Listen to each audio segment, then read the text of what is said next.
Good morning, all. It's 9:29. We are ready to start the day's proceedings. Please make sure that your cell phones are off. Thank you.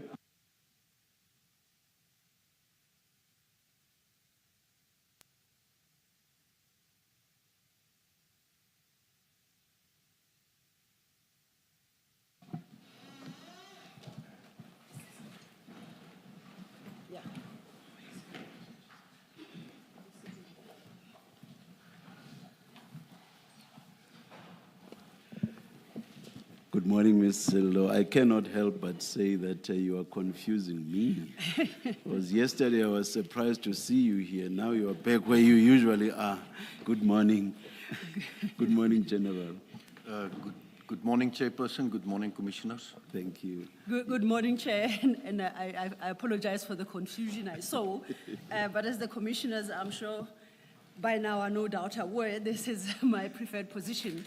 I am dictated to by others when I don't have control over where I sit. Morning, Chair, morning, Commissioners. Good morning. Chair and Commissioners, we proceed today with General Flynn, and I shall be holding fort today. Thank you. That's morning, important. General. Good morning, Advocate Celu. General,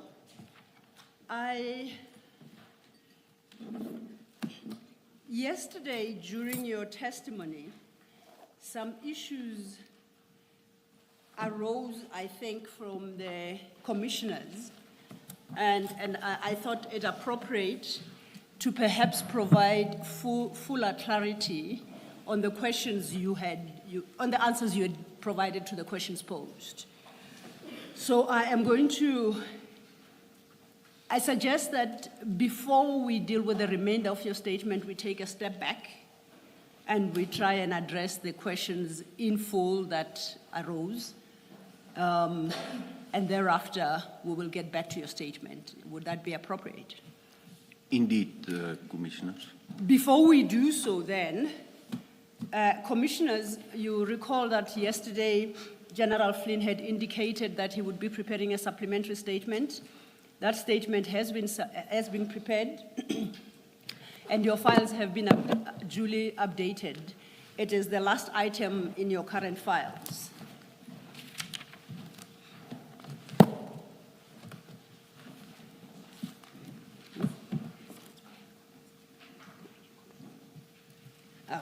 Now, General, let's turn then to your supplementary statement and formally place it on record. We will deal with the contents thereof in the fullness of time. Please turn to the last item in your file. There is a statement there marked supplementary statement of Hendrik Franz Flynn. It's a 7-page document. And if you go to page 7, it's dated even date, and it bears a signature. Do you confirm that's your signature? Indeed, Commissioners. And you confirm the correctness of this supplementary statement and you stand by its contents? That's correct, Commissioners. Thank you, General. Chair and Commissioners, if then it may be admitted, we will come back to the issue of the supplementary. For the moment, let's go back to your original statement, your first statement. And in this regard, I would like to draw your attention to, I suggest we first deal with paragraph 50. At paragraph 50, you point out that the FSL did not attend the scene.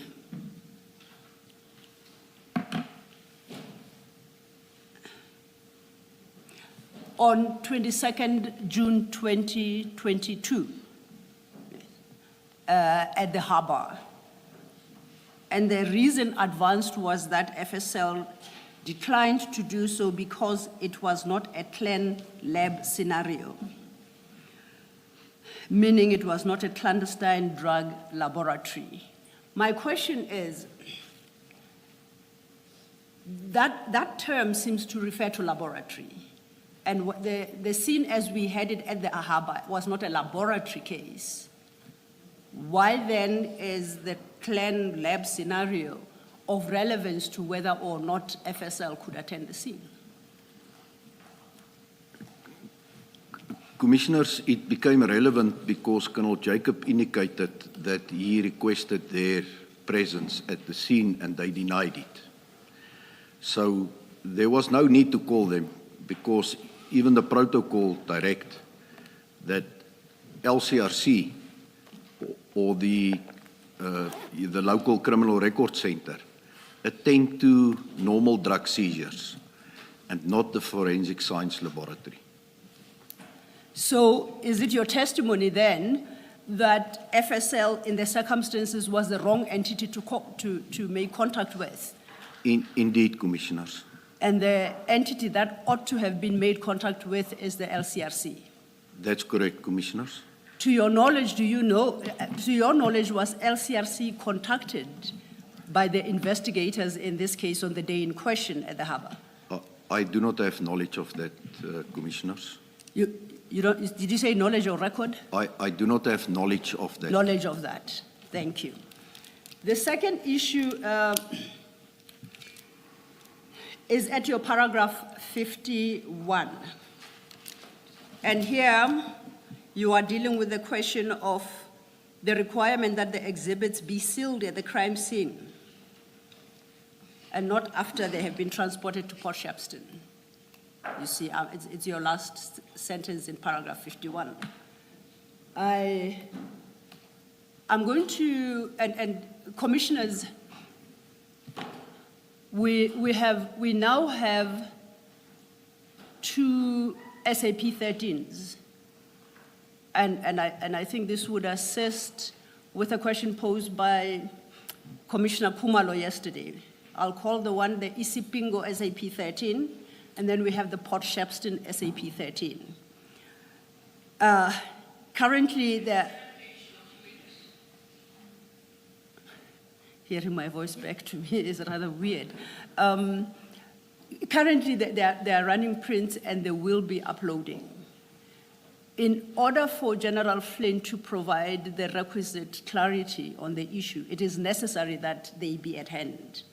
So if you allow me, I will park this until those documents are at hand, then he can talk us through them. And then Commissioner Khumalo will have his response, I trust. Thank you. In the meantime, then,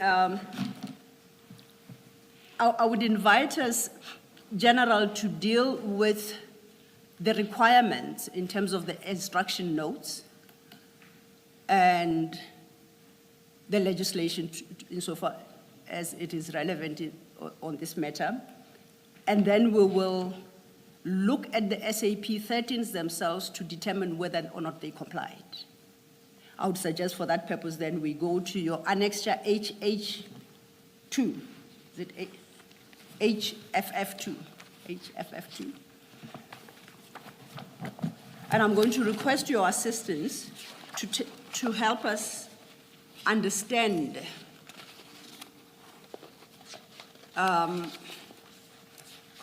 the requirements of HFF2. For the record, that is the National Instruction 8 of 2017, titled Property and Exhibit Management. I would like us to perhaps start at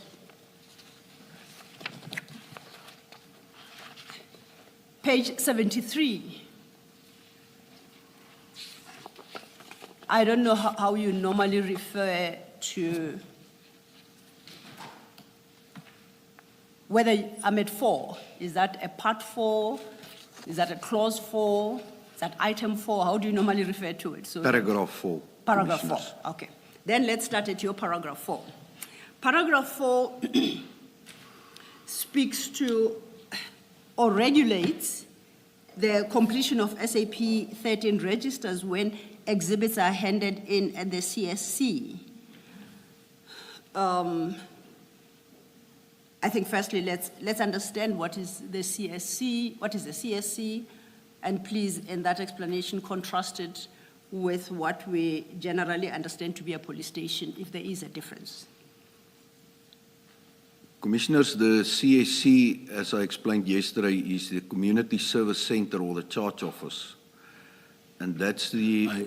I sometimes wonder why these names have been changed because they serve to confuse us. And that's the heartbeat of the police station. That's where all the activities start, and that is where the register is kept to enter exhibits into. So it's part of the police station, to answer Advocate Sello. Oh, okay. So it's part of the police station. So if I say the SAP 13 is found at a police station, that would be inclusive of a CSC. Indeed, Commissioners. And then paragraph 4, you said you call them paragraphs. Please read sub 4 into the record. 4 sub 4. Oh, sub 4. Yes. All property and exhibits seized must be entered in the SAP 13 register of the relevant police station where the crime was committed or where the property was found, and then transferred to the relevant unit and entered in the SAP 13 of the relevant unit. A couple of questions from me on that. How should we understand the requirement that all property and exhibits seized must be entered into the SAP 13 register of the relevant police station where the crime was committed? Does that mean each and every item must be registered? Does that mean a generic description of the exhibit must be given? How should the Commission interpret that requirement? Commissioners, it's expected of police officers entering exhibits into the SAP 13 to be specific and complete. It means that exhibit seal numbers must, for instance, be entered. If there's a serial number on exhibits, that needs to be entered. If it's cash that's being handed in, the serial numbers of the cash need to be entered. So it needs to be a very comprehensive and complete entry that's being made there. And if we then take it to the second, what I'll call the second SAP 13 register, which is the receiving police station, must the same exercise be undertaken? That is correct, Commissioners. That's when exhibits are transferred to another station. Okay. Now then, I would like us to go to paragraph 7, as you are helping us understand. Maybe before you do that, Ms. Silo, yes, just to clear this. General, where it says to the relevant unit, in this case, the relevant unit would have been the DPCI, in the case that we are dealing with. That is correct, Commissioner. Thank you. Thank you, Ms. Silo. Thank you, Commissioner Baloyi. To your response to Commissioner Baloyi's question, I would like you to flag it, because as we work through this document, we will have to revisit that answer for clarity, okay? But in the meantime, I would like us to then go to paragraph 7 at page 74.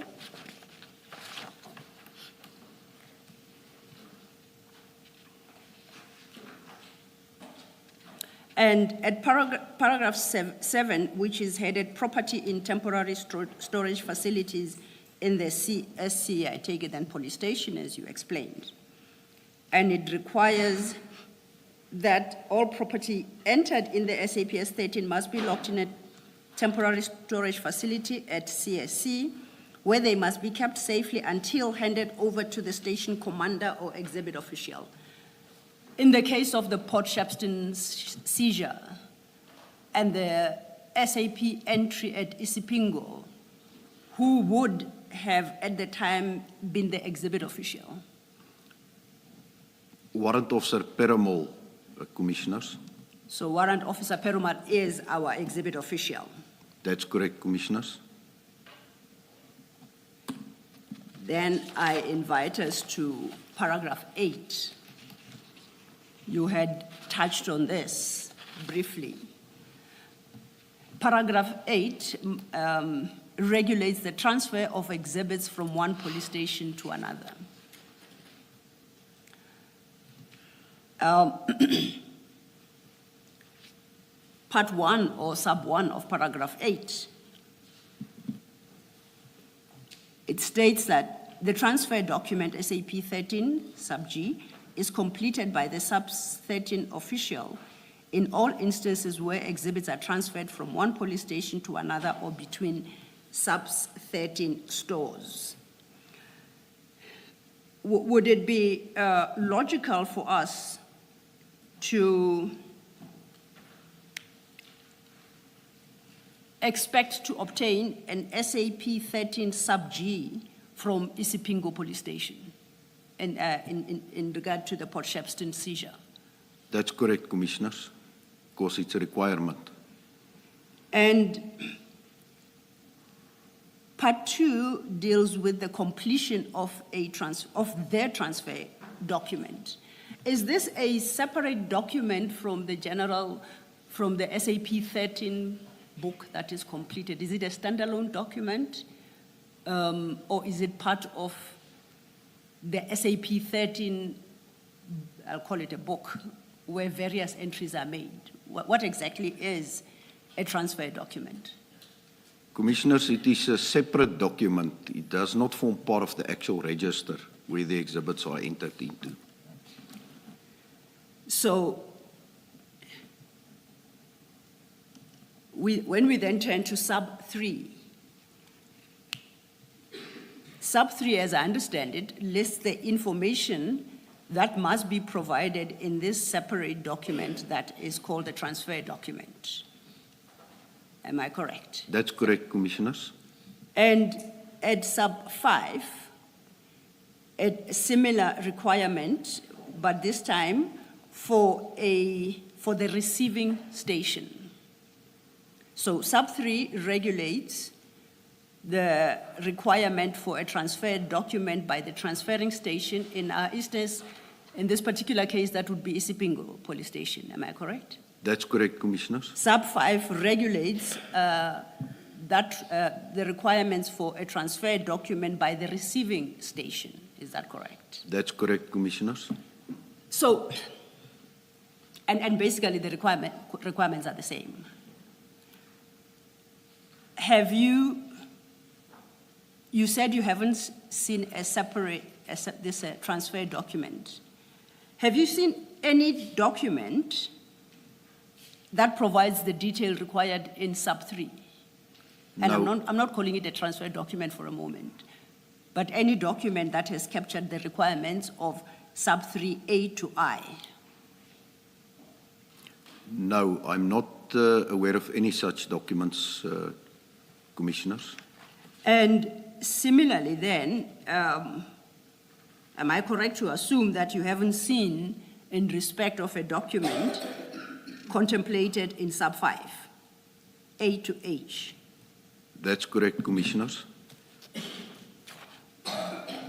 Are you able to express a view then as to the correctness of or compliance of the transfer of these exhibits from Isipingo to Port Shepstone? There was non-compliance, Commissioners. Can I try to understand this? In sub 5, what would be the receiving station on the facts of what we are dealing with? Commissioners, one of two, Port Shepstone Police Station or the DPCI SAP 13 in Port Shepstone. But was there a transfer to Port Shepstone Police Station? I believe we are coming to that, Commissioners, but indeed it went to Port Shepstone Police Station and not to the SAP 13 of the Serious Organized Crime Unit at Port Shepstone. Thank you. Thank you. Thank you, Commissioner. And perhaps while we are here, there is what is formally called the Port Shepstone Police Station. Is that correct? That's there correct. There is a police station in Port Shepstone. That's correct, Commissioners. And that is different from the Port Shepstone DPCI offices. Is that not so? That's correct, Commissioners. Where what we know happened here is that the transfer, quote unquote, was from Isipingo police station to Port Shepstone offices. And that is where they were stored on the 22nd of June, 2022. Indeed, Commissioners. Then, if I could invite us then to overleaf at page 60 at paragraph 9. This deals with property dealt with by experts. And I'm interested in sub 1 of that paragraph. It reads, specialized units. Sorry, you send him back to 60, 70, 76. 76, did I say 60? Yes, he was going back to 60. Oh, I do apologize. I guess I just saw the 6 and then added 76 for the record, 76. Just a very brief observation. At 8.5, is there no need for the description of the exhibits? I see no reference to that there. Of course, you can't change the form, but I'm just asking out of interest.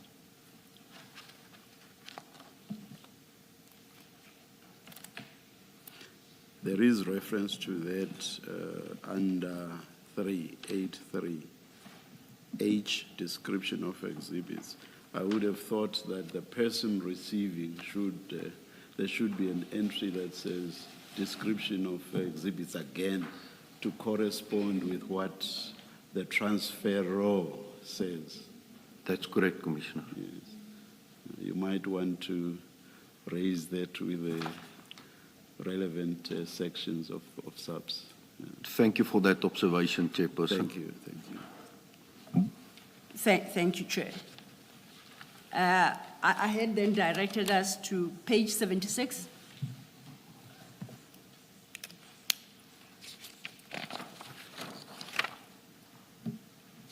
And we are dealing with paragraph 9,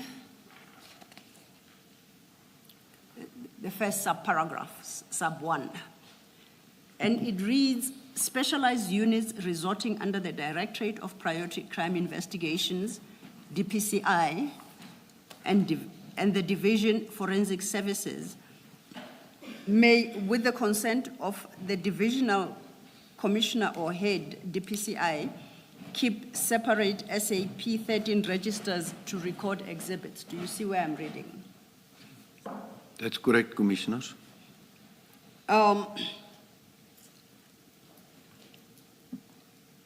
Is the Port Shepstone, are the Port Shepstone DPCI offices an entity contemplated in sub 1? Or is that something completely different? Commissioners, that will only be an approved SAP 13 if it was approved by the national head of the DPCI. I do not have knowledge on sorry, whether... Before you go further, I'm trying to understand, before we get to the question of the SAP 13, this subparagraph speaks of specialized units resorting under the Directorate of Priority Crime Investigations, DPCI, and the Division Forensic Services. Now, my question is, Port Shepstone office, DPCI offices, are they the specialized service units that are referred to in this subparagraph? Indeed, Commissioners. And then taking it further, that subparagraph tells us that then the DPCI offices in Port Shepstone may keep a separate SAP register, 13 register, to record exhibits with the consent of the divisional head, the divisional commissioner or divisional head, DPCI. The divisional head would, in trying to understand the ranking, would that be the position, who's the divisional commissioner? Perhaps let me ask that. Well, from my reading of this paragraph, Commissioners, the divisional commissioner referred to here is the divisional commissioner for forensic services. Yes. And then on the part of the DPCI, it is the national head of the DPCI that can approve such a SAP 13 facility or register to be kept. So in the absence of an approval such as contemplated in sub 1, Port Shepstone DPCI offices cannot retain a sub-13 register. That's that not correct. correct? That's correct, Commissioners. To your knowledge, have the offices, and that's the Port Shepstone offices, ever been approved to retain such a register? I do not have knowledge of that, Commissioners. Now, you recall that Commissioner Kumalo asked you, I'll take a step back to page 75, about the receiving station. And your response, or I think it was Commissioner Balo, your response was that would have been Port Shepstone Police Station. Now we know that the seized cargo was taken to Port Shepstone office, DPCI offices. You inform the commissioners that you are not aware of the offices having been cleared or approved to retain an SAP 13 register.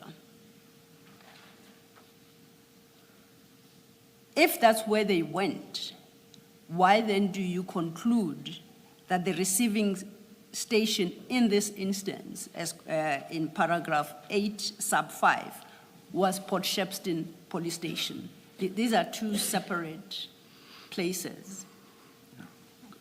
Commissioners, go ahead. after the exhibits was booked in and booked out at Isipingu on the 22nd of June 2021, the officers took the exhibits to the Serious Organized Crime Unit Port Shepstone, stored it there in the walk-in safe. And then only on a later date, on the 24th of June, the exhibits were entered into the SAP 13 at Port Shepstone SAPS, whilst it was still, until the burglary and theft, in the walk-in safe in Port Shepstone Organised Crime Unit.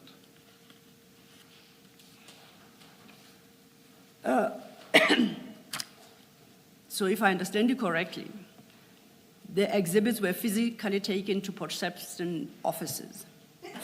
2 days later, they were entered into the Port Shepstone Police Station SAP 13. Am I understanding you correctly? That's correct, Commissioners. If Port Shepstone Police Station was intended as the receiving station, was it not required, therefore, to have taken control of the exhibits before they are entered into the SAP 13 at the police station in Port Shepstone? That's correct, Commissioners. But we know that it happened. Do you know whether there was ever a transfer, however temporary, from the DPCI Port Shepstone offices to the police station in Port Shepstone to complete the exercise, the SAP 13 exercise as the receiving station? Do you know? I'm not aware of such, Commissioners. Okay. Now, our SAP 13s are now available. Commissioners, there are two documents that have been presented before you. These will be handwritten, yes. They're actually completed forms. There are two of them. These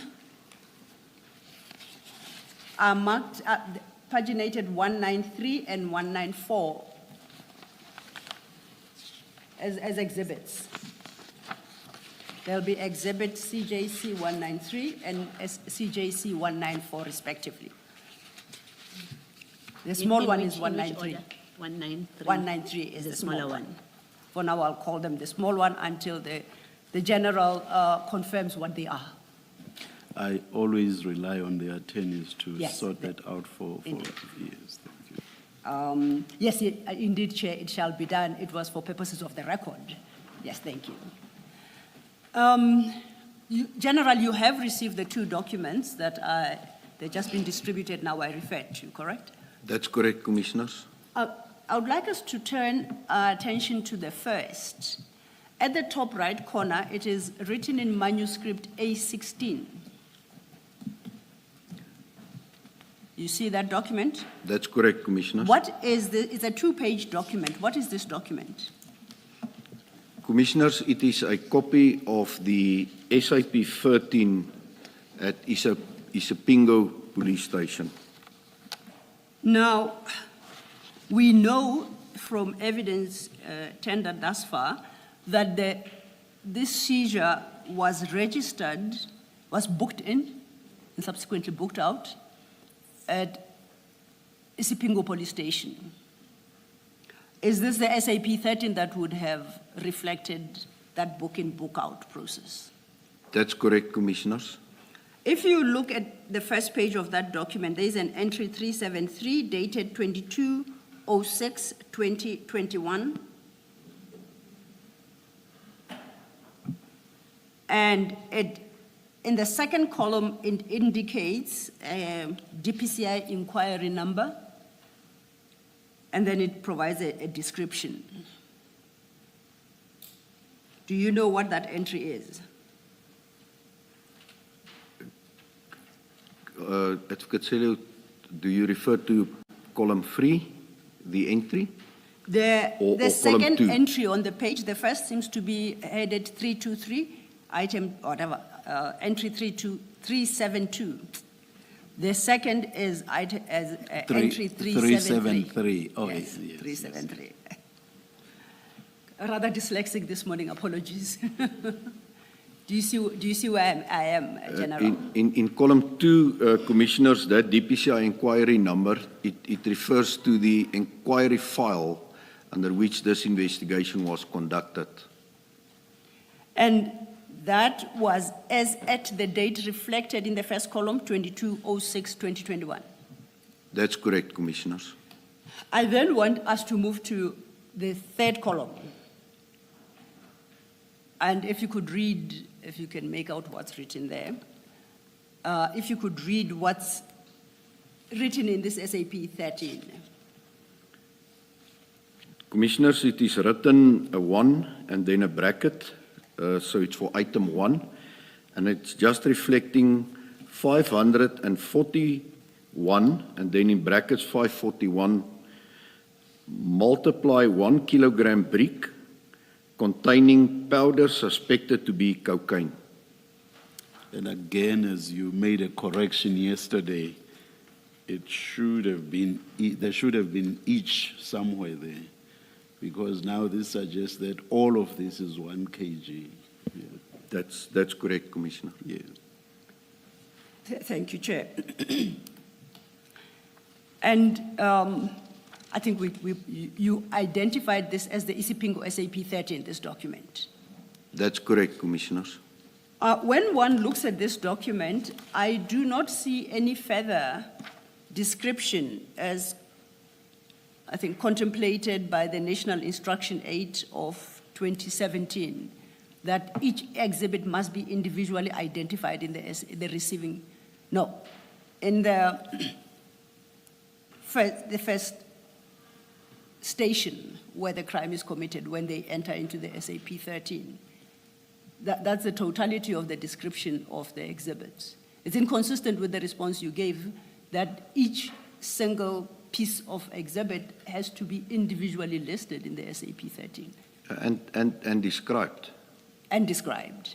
Yeah, you would, for instance, if it was properly done, I would have expected to see that there would have been multiple entries, Commissioners, first and foremost. Second to that, there would have been an indication to say 1 forensic exhibit seal bag with seal number 12345 containing 20 suspected bricks of cocaine. And that will complete that entry. And then the second and the third and the fourth. And then all other additional exhibits that might have been seized from a crime scene. And What about the description of the containers? I mean, you can't just say a brick, because how does that work? My understanding was that they were wrapped in black or some other form of, because looking at this, it's so easy to swap it for something else, and nobody would know that the exhibits have been swapped for something else. Shouldn't the description of the containers also say, I'm just looking at Chair's constitution. Chair is a big fan of the constitution. Its color is black, and so the photos that we saw yesterday, shouldn't that be part of the description as well? Indeed, Commissioners. That's why I say all other exhibits ceased from the crime scene. And these are exhibits.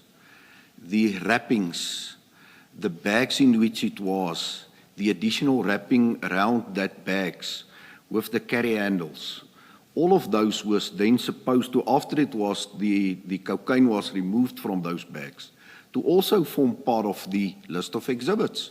Yeah, I think look at the screen. That's what I correct. had in mind. Yes. Yes. Thank you. So then in response to Commissioner Kumalo's question, each one of those bricks ought to have been listed in this Isipingo SAP 13 and fully described. Well, since almost all of them are similar, it's Yes. basically two types of packaging. Yes. Commissioners, that's why I indicated it gets supposed to be packaged correctly at the crime scene, and then you give an explanation of the exhibits that's handed in. So it serves no purpose to go and describe each and every block, because it will be 541 of similar entries. It obviously needs to speak to the chain of custody, and that's why it's important that the seal numbers in which 20 or 15 or 10 blocks are packaged are properly reflected in the register, as well as, and you can see there on the top left-hand side of the photo, that black bags, all of that it's still exhibits, and it needs to be also sealed and properly recorded in the applicable register. And I think your testimony yesterday was, it is at this juncture, when they are entered into the SAP 13, that they must be sealed in proper forensic evidence bags. Before you Yes, Chair. you deal with it, now that you've taken us back to the photographs, Ms. Sigels Ncube promised to give these photographs and maybe something else as well, I'm not sure now, to give them exhibit numbers. Please do not forget that. No, indeed, I understand that that is Yes. underway. And the exhibit number, the two exhibit numbers we provided, CJC 193, 194, have already taken the pictures into consideration. Okay. Yes, definitely, Chair. All right. Thank you. Thank you.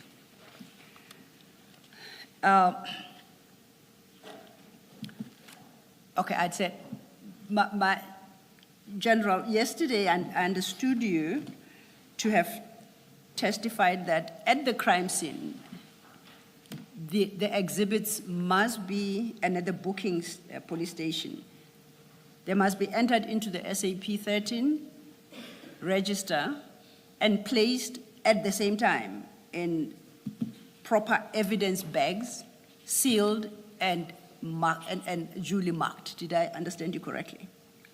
That is at the crime scene, if conditions permit, obviously, as per the directive, Commissioners. At the crime scene. At the crime scene.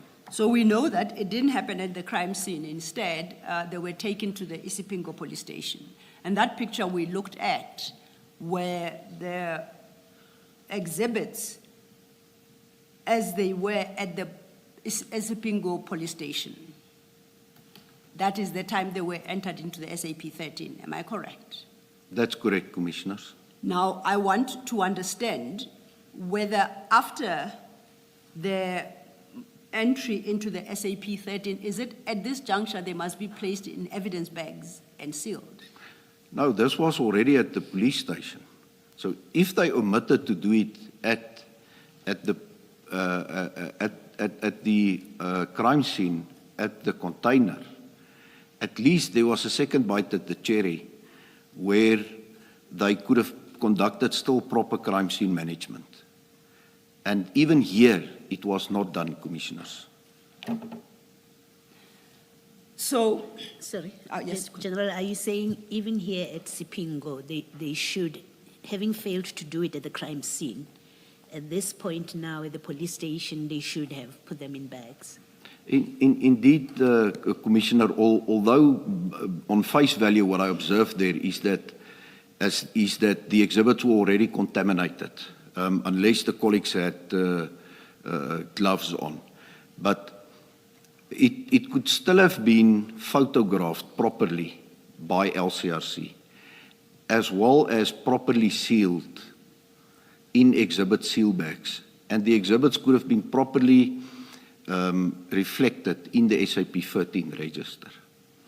There was no need to just take the exhibits as it was in that state from Isipingo to Port Shepstone, because anything can happen along the way. Some of the exhibits can go missing. And the chain of custody is really not at the required standard where we expect detectives to function at. Thank you, General. So at least we know from, and if the crime scene had been properly handled, then the exhibits in their respective evidence bags, sealed, duly sealed and marked, would have then been entered into the SAP 13 at Isipingo. Indeed, Commissioners. And now we know it didn't happen here, at least if this SAP 13 is to be believed. That's correct, Commissioners. Then on the same document, if you go over leaf, there are some entries made there. I just want you to explain to me. I read the first column under 4 as a member who booked these exhibits at Sipingo and references the CHC container at 14 Avenue East. That's the Durban Harbour, correct? That's correct, Commissioners. And it is duly signed for. What I'm interested in is the 5th column, the entry in the 5th column. You recall we're having a conversation on regarding the book-in, book-out process.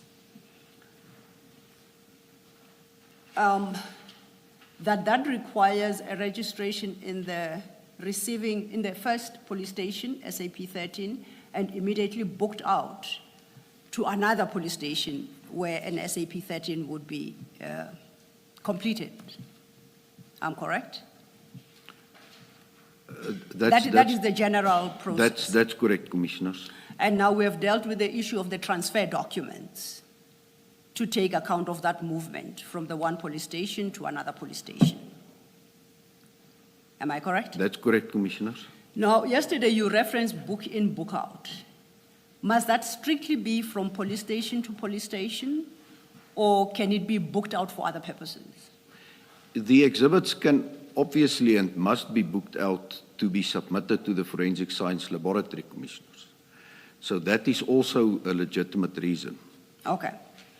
And if we then look at column 5, the entry there, the second one, I think the book sort of reads across.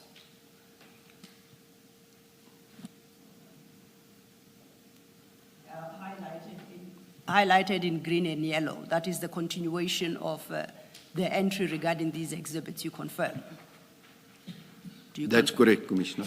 Now, if I am reading this properly at column 5, it reads, items taken for analysis and given the date 2021-06-2022. I read that to be the book out process that you spoke of after the book in. That's correct, Commissioners.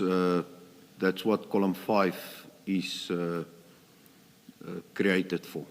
And I see that happened, it confirms it happened on the 22nd of June 2021, which is the same day as the date of seizure. Yeah. Is that correct? It reflects, obviously, taken for analysis. I'm interested in the date for the moment, General. Yes, that's the date of the seizure. Now, my challenge is, we know after the book out, they went to Port Shepstone. DPCI offices. This is marked, the reason provided here is items taken for analysis. Was analysis to be done at the Port Shepstone DPCI offices, or am I misreading what's here? Commissioners, perhaps just two things that I need to comment on. First and foremost, this entry by one of the detectives that was part of the search and seizure operation referred to in column 5 was supposed to be in column 6, not in column 5. Column 5 is for the station commander or the SAP 13 clerk to acknowledge receipt of the exhibits. That's the first aspect. The second aspect is that clearly this entry is a false entry because the exhibits was never taken for analysis on that date. It's completely misleading because the exhibits went from Isipingo to Port Shepstone and it was never submitted for analysis as depicted here. Not on that date and not ever. That's correct, Commissioner. Thank you, General. Let's then turn to the second document that was distributed today. That will be CJC 194 for the record. If you could briefly inform the commissioners what this document is. Commissioners, the second document on the top right-hand corner reflects as A3 is a copy of the SAP 13 register of Port Shepstone SAPS, the police station. And I think earlier you had indicated, and I think that the document bears you out, that these entries were made 2 days after the seizure and after the cargo had been locked up at the Port Shepstone offices. Did I understand you correctly? That's correct, Commissioners. According to the document, column 1, it's reflected there 2021-06-24, and the reference number at Port Shepstone was 883 for that specific calendar year. Now, who would bear responsibility for these entries in this document?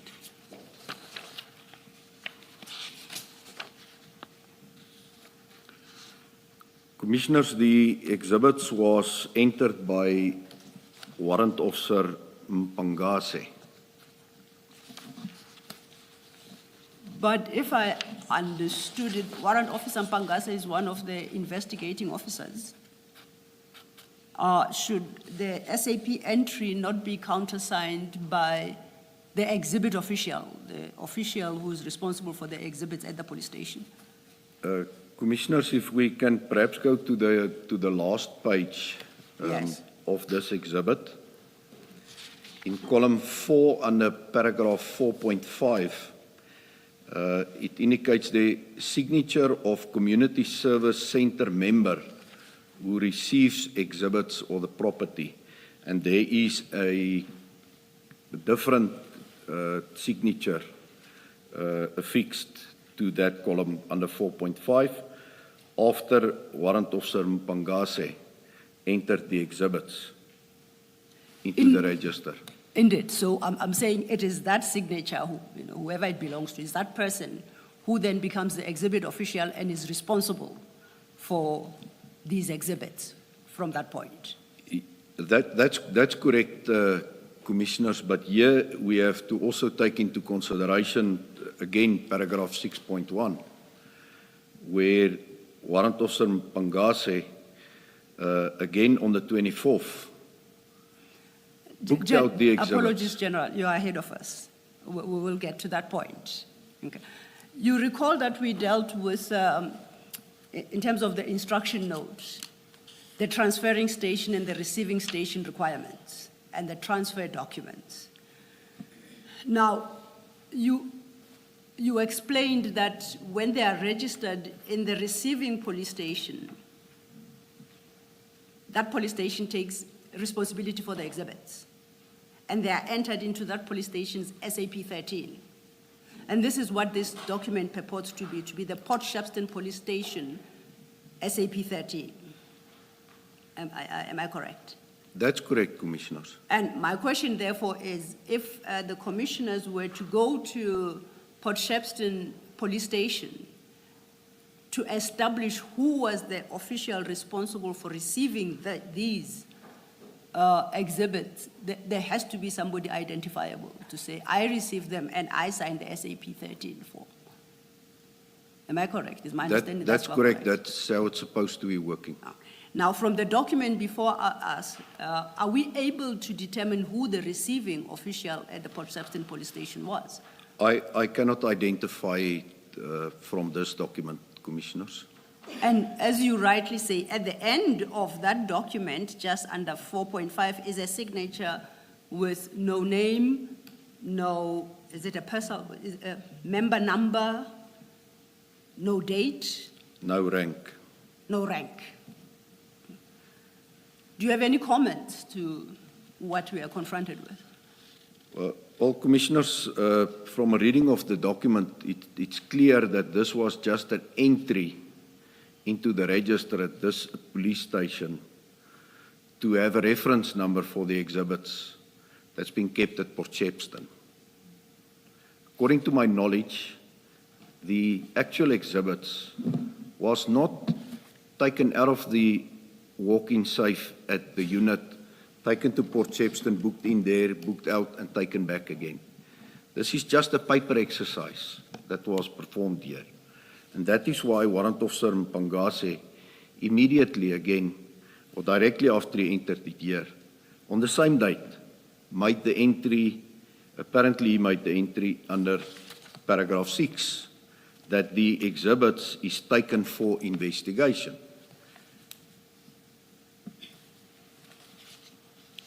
Taken from the Port Shepstone Police Station in 6.1. Yes, it reflects items 3.1 to 3.31 taken for investigation. Obviously then from the police station, because the entry is made at Port Shepstone Police Station. So it's incorrect, it's a false entry. We will get to you say it's Warrant Officer Mpangase's entries under 6.1. I'm still interested in what was happening to record these exhibits as received by Port Shepstone Police Station. As you sit there in the position that you are in, must somebody be held accountable for this entry besides Warrant Officer Mpangase, who at least signs here as the person handing them in? Must the purported receiving person be held responsible and answerable to what exactly was happening here? Commissioners, it's a difficult question. I believe that if that individual can be identified, it will be prudent to perhaps get a version from that official in terms of what transpired here before I can comment on whether that person needs to be held responsible. I do not know what transpired there. I'll put it differently. Somebody purported to have received these. You testified earlier that you know that they never left the DPCI offices in Port Shepstone.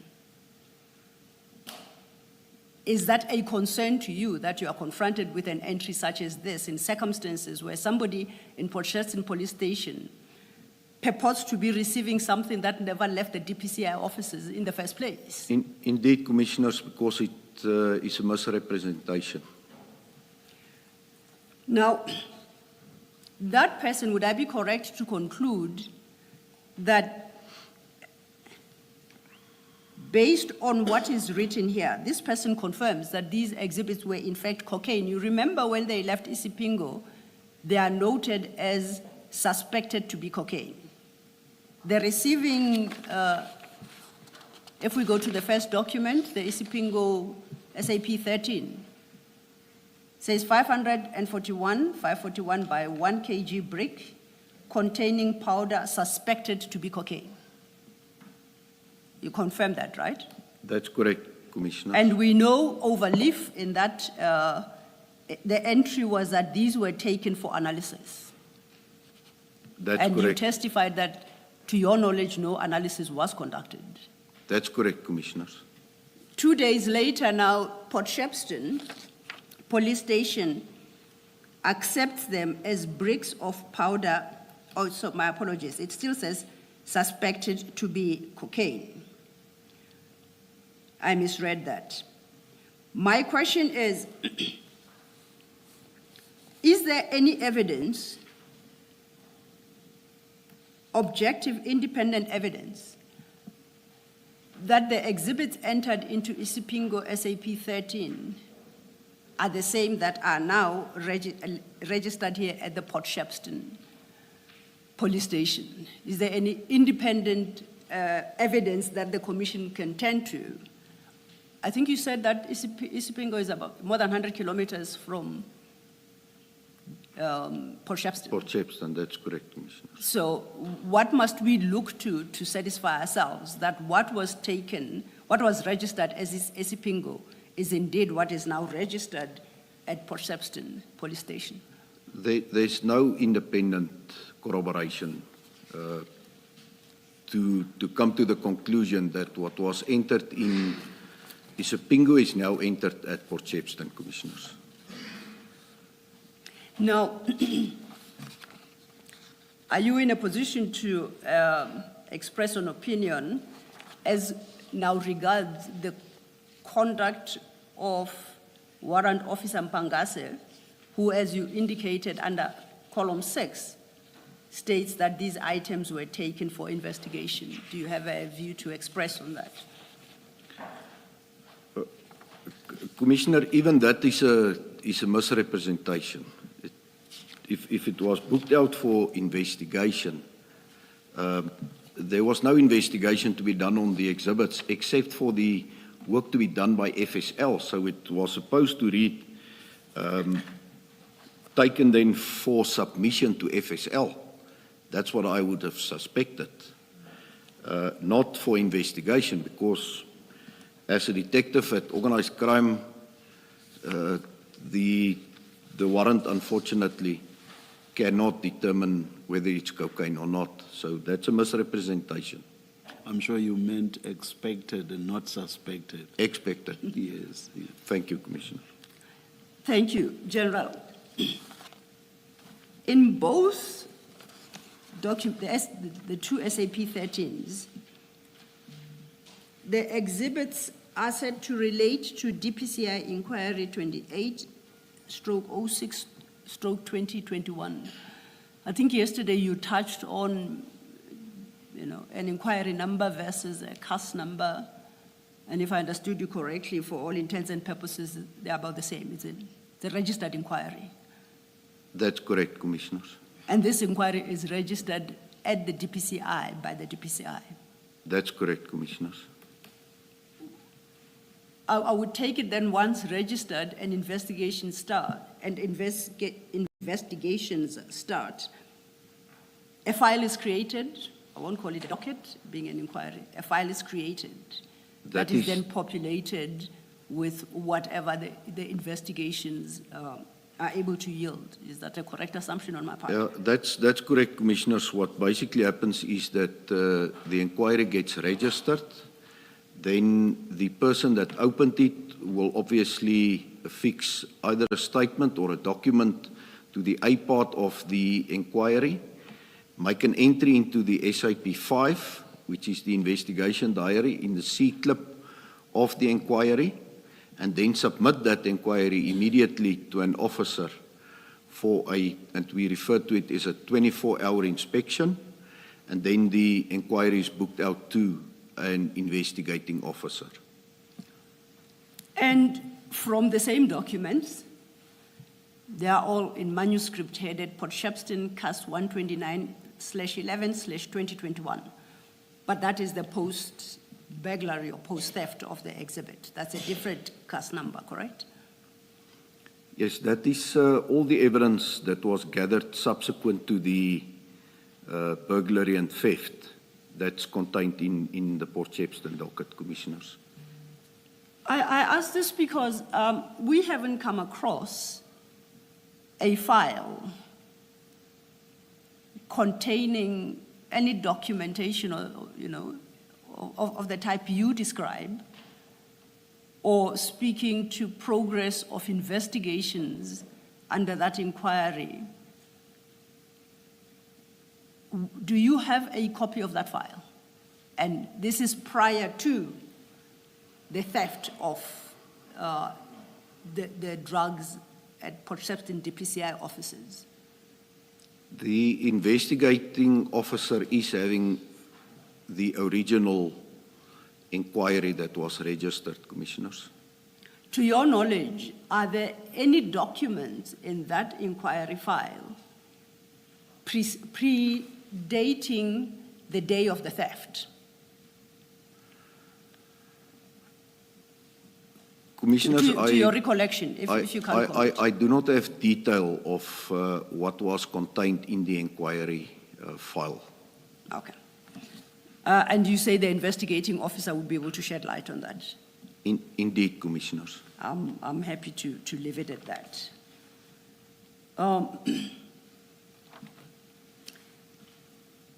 Now, I think we can then pick up from where you left off at your statement. Maybe before. Yes, Commissioner. General, this CJC 194, just to understand it, at the very last page, the entry there, it's the very last column on the extreme right. I think at the top it says page 56, if you're where I am. That's correct, Commissioner. I observe it. So you've got that 6.1 entry there by Warrant Officer Mpangase, and then it says items 3.1 rather, to 3.31 taken for investigation. Am I correct to understand it to mean that he conveys that he took the whole consignment out for investigation? Is that a correct understanding? You are correct, Commissioner. If you, for instance, look at the previous pages, the list of exhibits booked in by Warrant Officer Mpangase was from 3.1 until 323.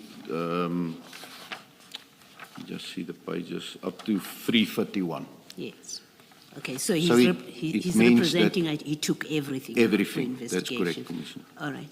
And then still in that column, but the typewriting above where you've got those paragraph numbers, 6.4 above where you've got the typing, it says signature of deliverer. Now, if you look at the handwritten 6.4, it's a scribble, and I think Mr. Law was saying we can't tell who that is. Who is a receiver where it says signature of deliverer? What is contemplated there? The deliverer obviously will be, and on face value, it seems to be the same person that signed on a 4.5, will be then the Community Service Center commander, in all probability, if it was not the SAP 13 clerk that affixed his or her signature to both columns. So they are a deliverer because what? They are the ones that hand over the And handing out the exhibits again, to Commissioner. Mpangase if things were done properly. Ordinarily, he would be handing over. That's correct, Commissioners. Okay, all right. And then lastly, in CJC 193, the smaller exhibit, the second page, and you touched on this, where Warrant Officer Mpangase gives the reason why the items are being taken out of Isipingo, and he says items taken for analysis. Is it a correct understanding for me to understand this to mean these, as far as this is concerned, this document, these exhibits remained under the control of Isipingo? They were just taken out for analysis. No. They were not being transferred to another police station. No, it does not remain under the custodianship or command of the Isipingo Station commander. Mpangase assumed full responsibility for the exhibits when he booked it out. Okay, maybe let me ask it differently. So let's say, forget that we have 194 CJC, forget about it. Imagine it's not there. And all I have is this 193. And I look there where it says item taken for analysis. It gives me Mpangase and his force number. Should I expect that if I go to Isipingo, if this is all I'm dealing with, if I go to Isipingo, I should find these exhibits there? Because he says they've been taken out for analysis, or does it mean taken out for analysis ordinarily would even include transferring them to a different station? Commissioner, it can only mean what he has said here. It's taken for analysis. So it's not supposed to be at Isipingo Station further. The only place it can be will be at the different police station, but in terms of this entry, it's supposed to be at the Forensic Science Laboratory, Yes. and at no other place. Okay, thank you. Ms. Silo, I want to ask a question, and please feel free to stop me if you're still coming to it, because I may be getting ahead of myself. Thank you. General, shouldn't there be another document akin to CJC's 193 and 194 reflecting the arrival of these exhibits at the Port Shepstone DPCI offices and their storage there? Shouldn't there be a document that accounts for that process? Commissioner, in the normal way of going about investigations, obviously there will be contemporaneous notes and statements filed to that effect. But yeah, it's clear that there was no SAP 13 register at the unit in Port Shepstone, and that's why, in order to obtain a reference number for the exhibits, that's why it was just booked in the paper exercise at Port Shepstone Police Station. But then how do we know that 551 bags actually arrived at the DPCI offices in Port Shepstone if there's no document recording the arrival of those exhibits in the form described in 193 to say it was 541 1 kg bricks containing powder that looks like cocaine? So how do we know that these bricks ever made their way to the warehouse or the office in Port Shepstone if there's no document that records that? That's indeed true, and it is a shortcoming, Commissioner, that you are identifying. But there are witness statements to that effect in the case docket, and I would prefer not to elaborate more on that specific aspect at this point, please. Thank you. Thank you, Ms. Thank you, Commissioner. But I think if I understand the question correctly myself, maybe I just might be confusing. The question is slightly different. I understand, and we are aware of the statements that are in the docket. What I understood, Commissioner Kumalo, to try and establish from you is we have the SAP 13 from Isipingo. That's a formal objective document that survives anyone's death, so to speak, right? We have the second, which is the SAP Port Shepstone police station document. Without having to resort to statements obtained under certain circumstances, is there a document, a objective separate from everything else and not a statement obtained under, let's say, during investigations after the theft? Is there a Port Shepstone DPCI officer's document that reflects that on this day, at this time, these exhibits were received? I am not aware of such, Commissioners. Thank you. Thank you, Commissioner. I want to, yes, Commissioner. And that seems to be what paragraph 9.1 contemplates, that there would have been an SAP 13 register of the DPCI, which would then have recorded these exhibits. That is how it was supposed to work, Yes. Commissioner. Thank Indeed, you. your understanding is correct, Commissioner Baloy. Thank you. Thanks, Mr. Thank you, Commissioner Baloy.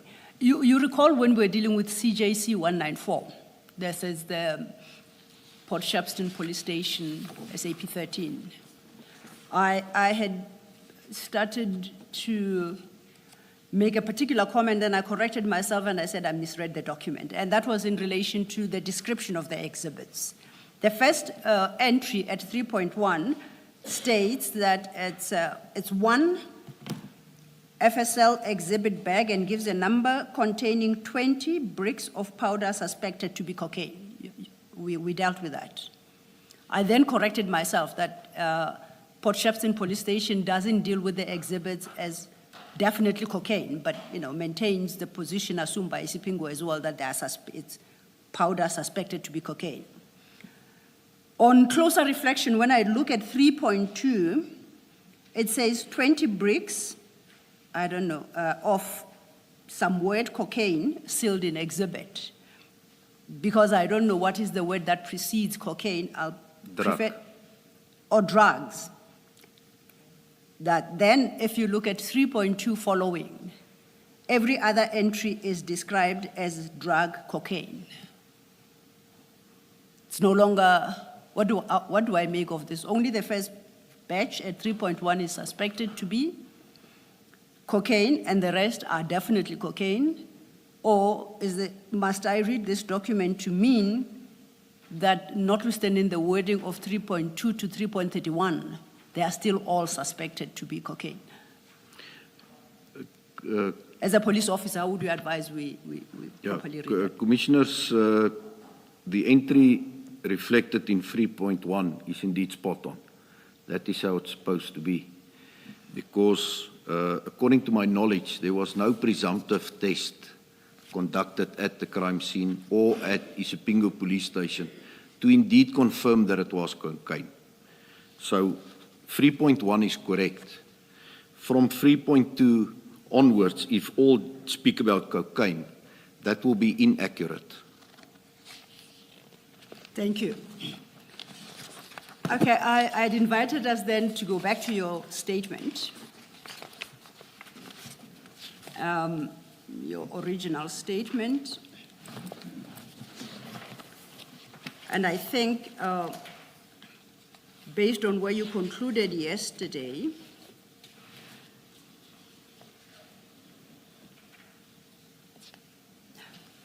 we should pick it up from page 23, paragraph 65. Not 64. I was wondering whether it's 64, 65. I'd marked 65, I but actually I'm have- happy to go back to I 64. actually have a mark against 64. That will do so, Chair. In fact, I'll go a step back, perhaps to contextualize. At 63, you say I referred earlier to the November 2021 information note by General Musikidi. Do you see where I'm reading? That's correct, Commissioners. And then, as the chair suggests, we then must pick it up from your paragraph 64. Correct? That's correct, Can you Commissioners. deal then with the contents of paragraph 64? Yes, Commissioners. There is an allegation that FSL was again contacted on 27 October 2021 to expedite the analysis report. However, Warrant Officer Sechedi reiterated that FSL did not have space to store the exhibits. This is after FSL had received 700 kilograms of cocaine seized in Ayrton in July 2021. Curiously, no attempts were made to increase security at the premises or to move the cocaine to a more secure location after the attempted break-in. If you could continue then on to 65, then we will turn our attention to the information note you reference. I say this especially because even before the exhibits were stored at Port Shepstone, the premises had not been secure. In the information note, General Musikidi refers to 6 break-ins at the premises before June 2021, with the most recent before the theft being on 15 January 2021. Most importantly, on 22 January 2020, Lieutenant Colonel S.R. Singh, Acting Section Commander Counterintelligence Crime Intelligence KZN, submitted a report to the Provincial Head of Crime Intelligence KZN, Provincial Head of the DPCI KZN, Section Head Operations Crime Intelligence KZN, Section Commander Ugu Cluster Crime Intelligence KZN, and the National Head Security Standard Counterintelligence to address the security breach at the Port Shepstone premises following the 20 January 2020 break-in. The report is attached to General Musikidi's information note. Okay, there are 2 issues, particularly in this paragraph, that I think we should deal with sequentially. The first is you say the report references 6 previous break-ins at the premises before June 2021. General Musikidi's report and information note is your annexure HFF4, starting at page 113. That is the document you reference, correct? It is correct, Commissioners. Okay, now if you turn to page 118, the heading there is the security aspect.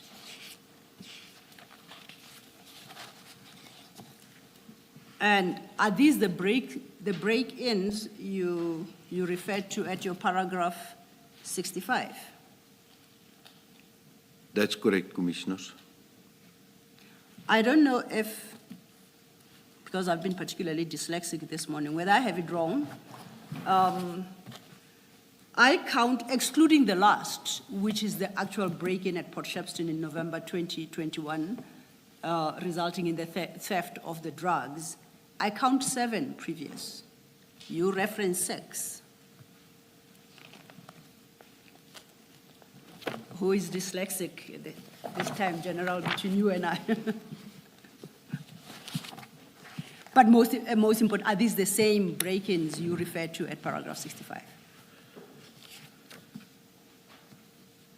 Commissioners, indeed, it's the same break-ins, and I accept responsibility for that error. It's indeed 7 and not 6. Most importantly, it's for my own self-esteem, because it confirms I'm not particularly dyslexic. Thank you.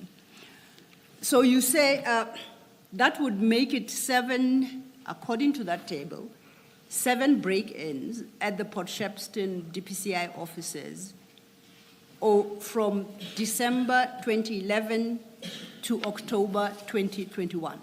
And once again, I'm discounting the last entry. Am I correct? That's correct, Commissioners. In your experience, how secure would you consider premises that have been broken into that many times over a 10-year period? I can make a call. I don't know if this is highly insecure, medium, or low. What comment would you give to that? Commissioners, I'm of the view that it's almost not secured. It just shows us that there's a lot of opportunities for prospective housebreakers or burglars to gain access to this premises. So the security measures at that office obviously was not at the required standard. And in the same paragraph 65, you then deal with the communication by Lieutenant Colonel S.R. Singh. This is referred to at paragraph 4.2 of General Musikidi's report that we're considering, but I think best we go to the actual letter. by Lieutenant Colonel Singh, and that you'll find still under the same annexure number HFF4 at page 121. Do you see that? That's correct, Commissioners. Now, this is directed to 5 heads of various units. I'm particularly interested in the second addressee, the provincial head, Directorate for Priority Crimes Investigations, KwaZulu-Natal. Do you see where I'm reading? That's correct, Commissioners. If you go over leaflet 122, at the bottom, you will see that this document is signed by Lieutenant Colonel Singh and it's dated 2020, January 2022. Do you see? That's correct, Commissioners. Do you know who was the provincial head, Directorate for Priority Crimes Investigations, KwaZulu-Natal, as at that date?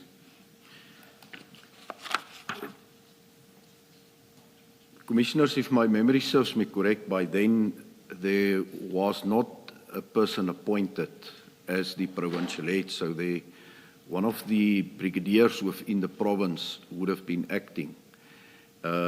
General Sonona was only promoted and appointed later during 2020 to the position of provincial head for the DPCI and KZN. So subsequent to this letter, he got promoted. So, and it's a position that General Sonona continues to hold. That's correct, Commissioners. So based on your answer then, are you suggesting that General Sonona would have inherited these issues, quote unquote, by inherited? Indeed, Commissioners. Let's then look into the content of this letter. And in particular, I would like us to have regard to paragraphs 1, 3, and 4 for the moment. Can you read those into the record, please? That's on page 121. 121. Evidence And we are reading Lieutenant Colonel Singh's letter. Paragraph 1, on 2020-0120, a breach in security at the above-mentioned offices was reported via email to this office as per attached correspondence from Captain L. van Niekerk of the Provincial DPCI SEM, and that stands for Supply Chain Management Head.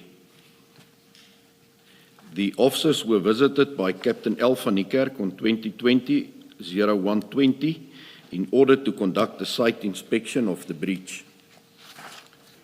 On page 122, Yes, please. a case was opened at Port Shepstone SAPS via case 268 of 1/2020. And then paragraph 4, a general inspection conducted by this office previously of the premises revealed the following in terms of MIS. Now, MIS stands for Minimum Information Security Standards. Security measures. No CCTV cameras are installed in and around the premises. There is no early warning alarm systems in place within the office space, more specifically in offices located on the ground floor. And then the third bullet is no beam sensors located exterior to the office accommodation. Thank you. Now, you recall when we started with this document, you indicated that General Sonona is the current provincial head of the DPCI in KZN, but to your knowledge and recollection, he was not holding that position as at the date of issue of this letter. That's correct, Commissioners. Do you happen to know who was the provincial commander of the DPCI in Port Shepstone at the time? The provincial commander for serious organized crime in the province based in Durban was and still is Brigadier Newswa. The unit commander or the acting unit commander by then, 2020, I'm not certain of who that individual would have been, Yes. who was the commander at Port Shepstone. Then if I perhaps can ask you to perhaps run ahead to page 124 of the same annexure.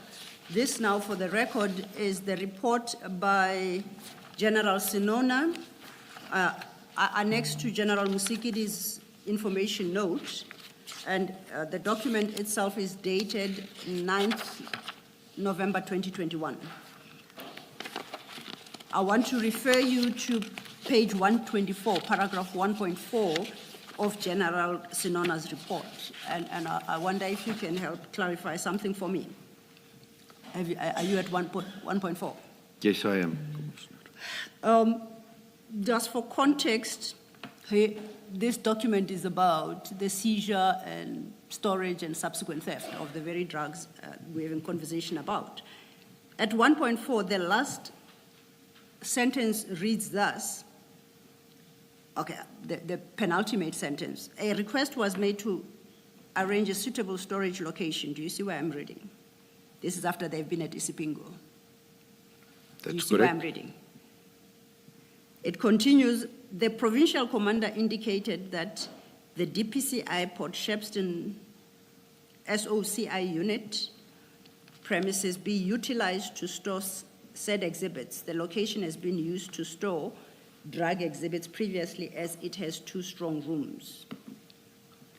My first question is, do you know who was the provincial commander at this time?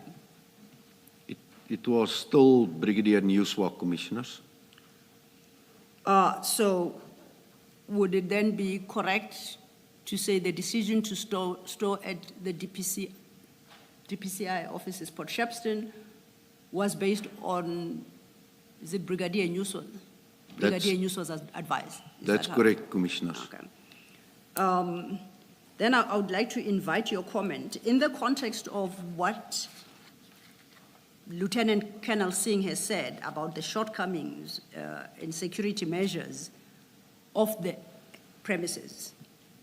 The absence of CCTV cameras, absence of warning system alarms, no beam sensors. I would like to invite your comment on the conclusion at paragraph 124, that this location has been used to store drug exhibits previously, as it has 2 strong rooms.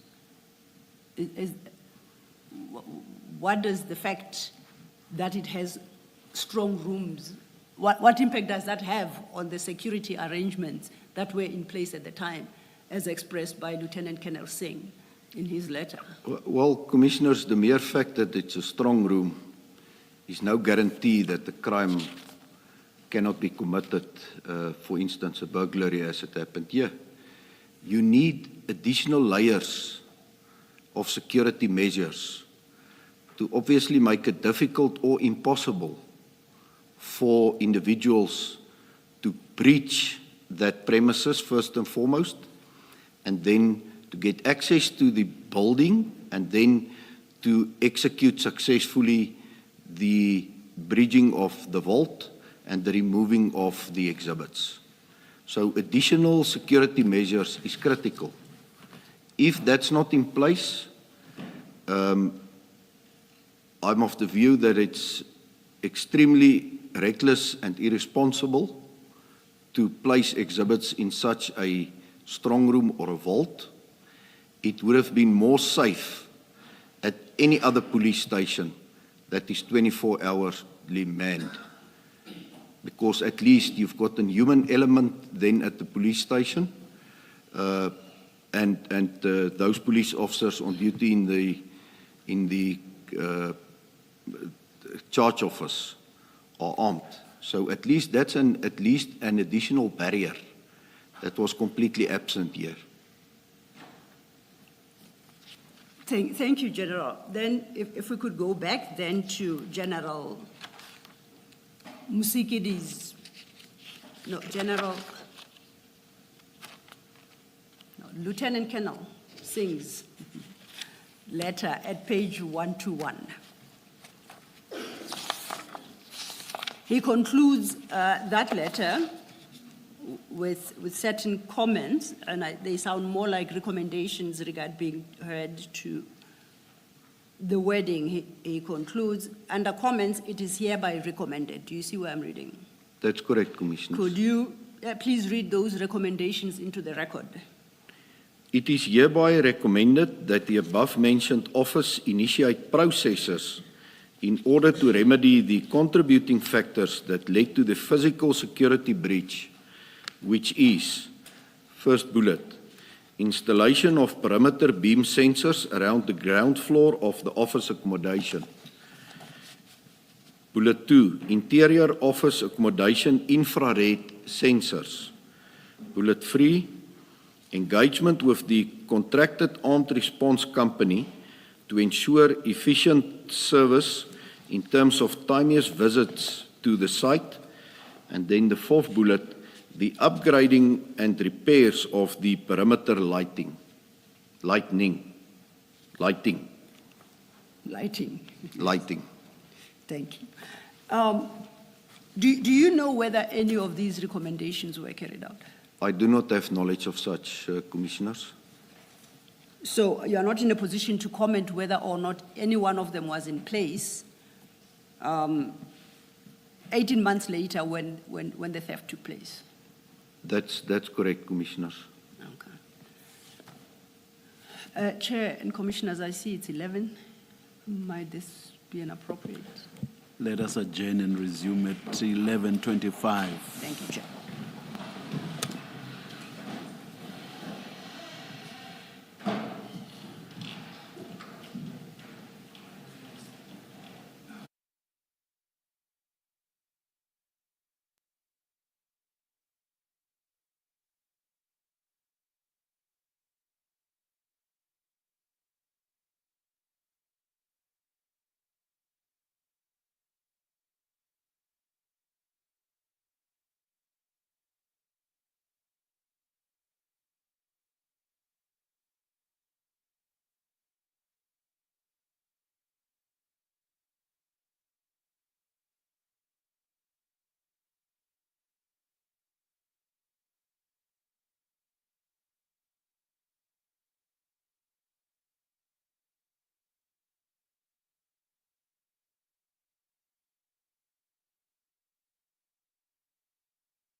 Good morning again. It's 24 minutes past. We are ready to resume the hearing.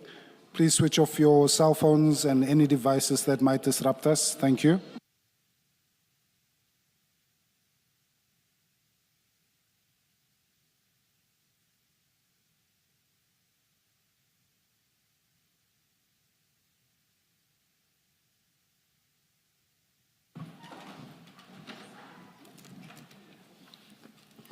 Yes, Ms. Sillo. Yeah, thank you, Chair. Chair, before I continue with General Flynn, may I request that we attend to a housekeeping matter that I had intended to bring up yesterday, but in the pressure to prepare a full-blown in-camera application, I overlooked it. For the record, the witnesses appearing this week do so are members of the SAPS. They are appearing in response to subpoenas received. General Sinona had been issued with a subpoena to appear on the 8th of May, which is Friday. On Monday, this past Monday, the 4th, at about 6 p.m., we received a request from his attorneys for a postponement of his appearance from the 8th of May to a later date.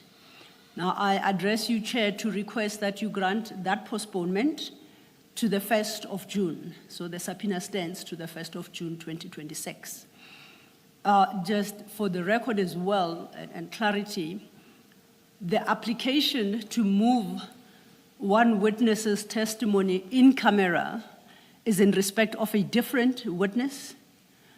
And the outcome of that application, as you had indicated, is awaited tomorrow in the afternoon. You will determine whether that witness is proceeding in camera or in public, and that is still underway. So I'm moving I have a slightly different request, specifically in respect of General Sinona, that his appearance in terms of the subpoena issued be postponed to the 1st of June as they had requested. The request came through on Monday the 4th. Thank you, Chair.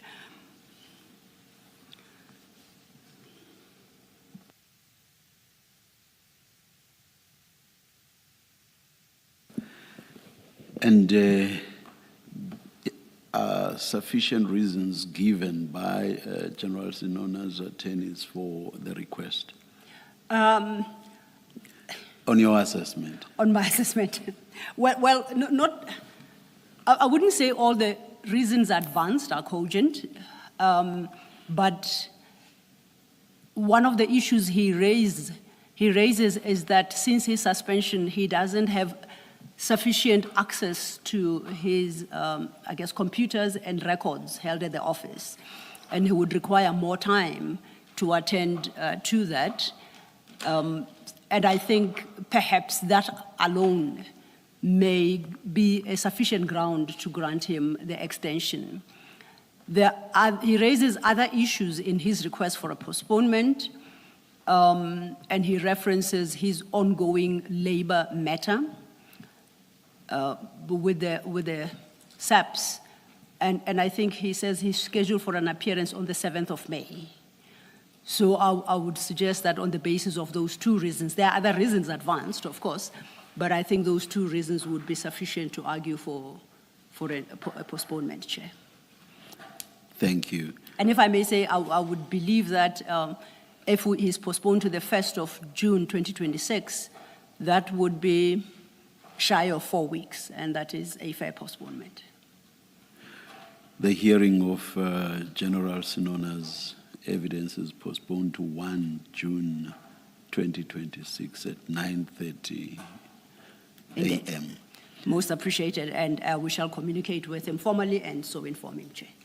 And perhaps it's best to issue a subpoena, seeing that, or extend the same one.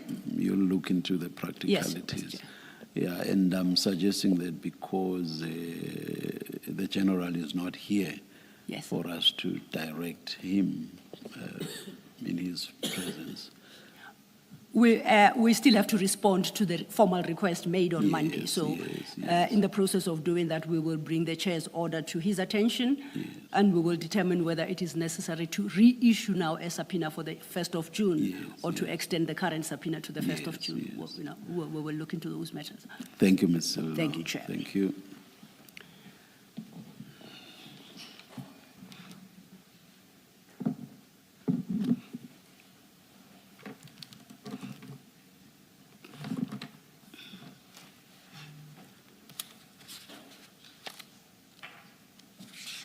Yes, we may. Thank you. Comments. Yeah. Well, having disposed of that, then I think we are ready to proceed with General Flynn. General, before we broke for tea, you had confirmed that the recommendations, you had addressed the question of whether or not the recommendations made by Lieutenant Colonel Singh as regards the security of the DPCI officers in Port Shepstone had been given effect to, and you had directed us to Captain Nuswa, now the ranks, Brigadier Nuswa, Brigadier Nuswa as was, the person you say was the provincial commander at the time. that's Who, correct. according to General Sinona's report attached to General Musikidi's information note, is said to be the one to have suggested that the Port Shepstone offices may be used. And you had commented about how appropriate that was if it was based only on the fact that the offices have 2 strong rooms. So it was just to locate us in the statement. Staying then with General Musikidi's information note, and that is your annexure HFF4, starting at page 113.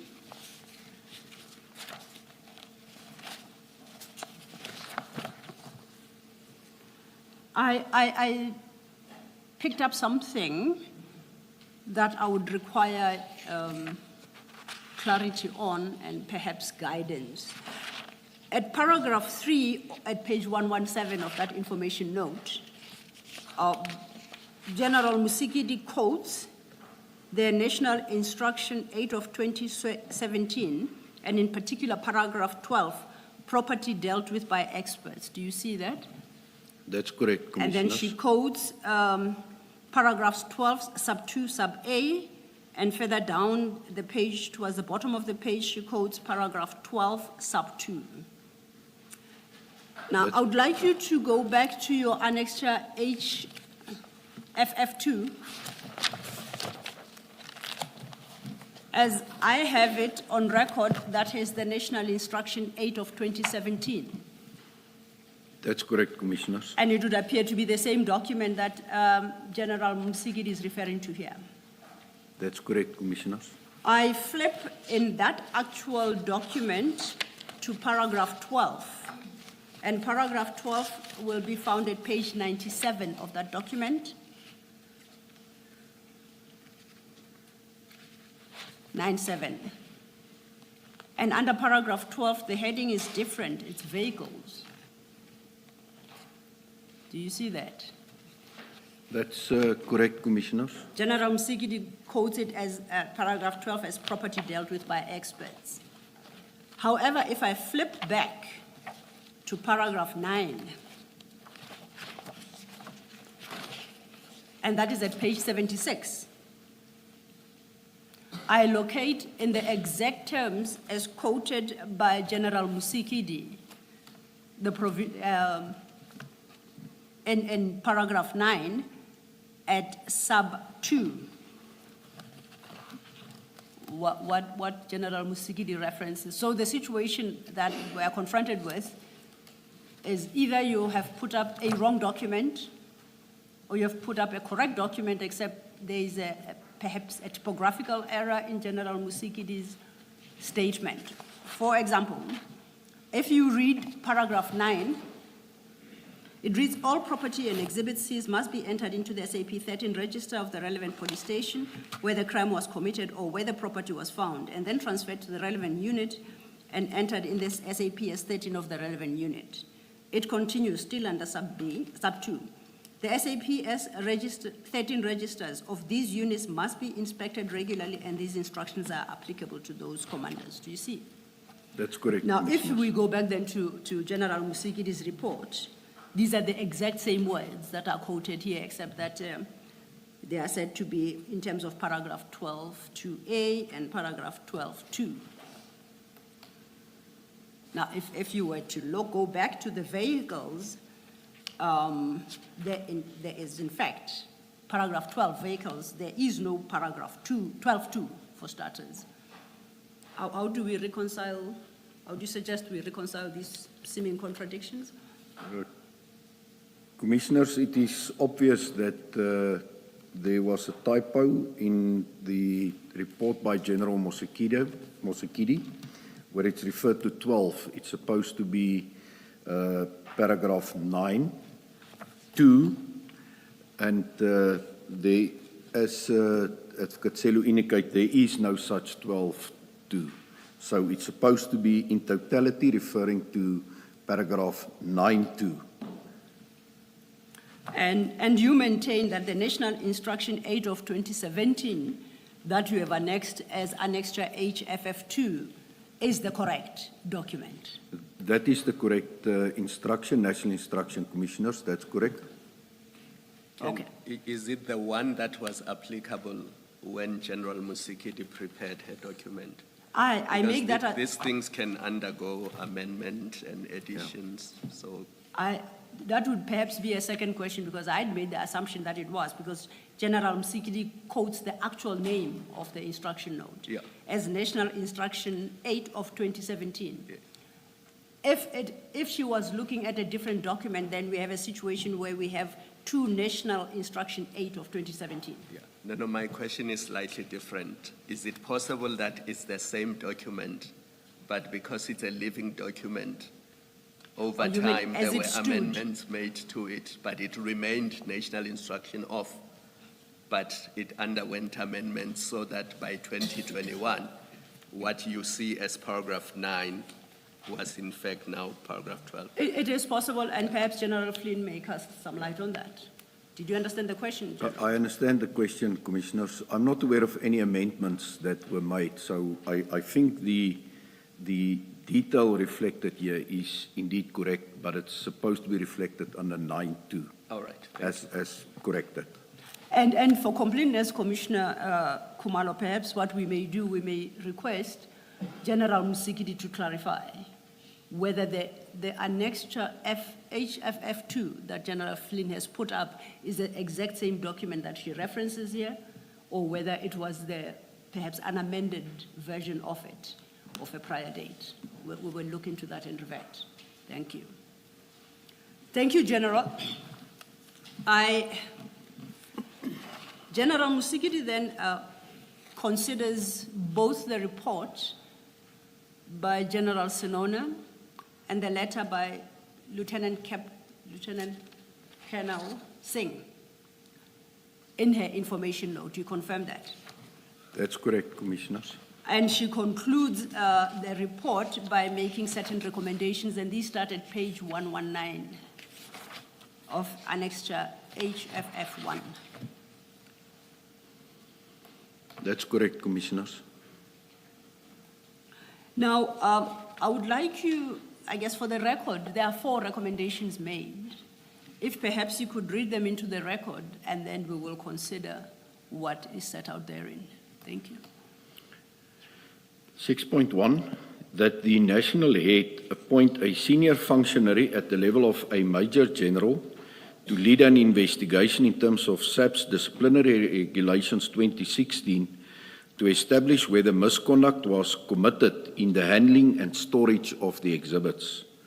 6.2, that the senior functionary provides the outcome of the departmental investigation in terms of Regulation 8.1 of the SAP's Disciplinary Regulation 2016. 6.3, that an audit be done at all DPCI buildings and offices to check compliance with minimum information security standards. And 6.4, that the Provincial Head KwaZulu-Natal provides a progress report on the site inspection recommendations by Crime Intelligence during January 2020. Thank you, General. Before we deal with other issues here, are you aware if any of these recommendations were given effect? My apologies.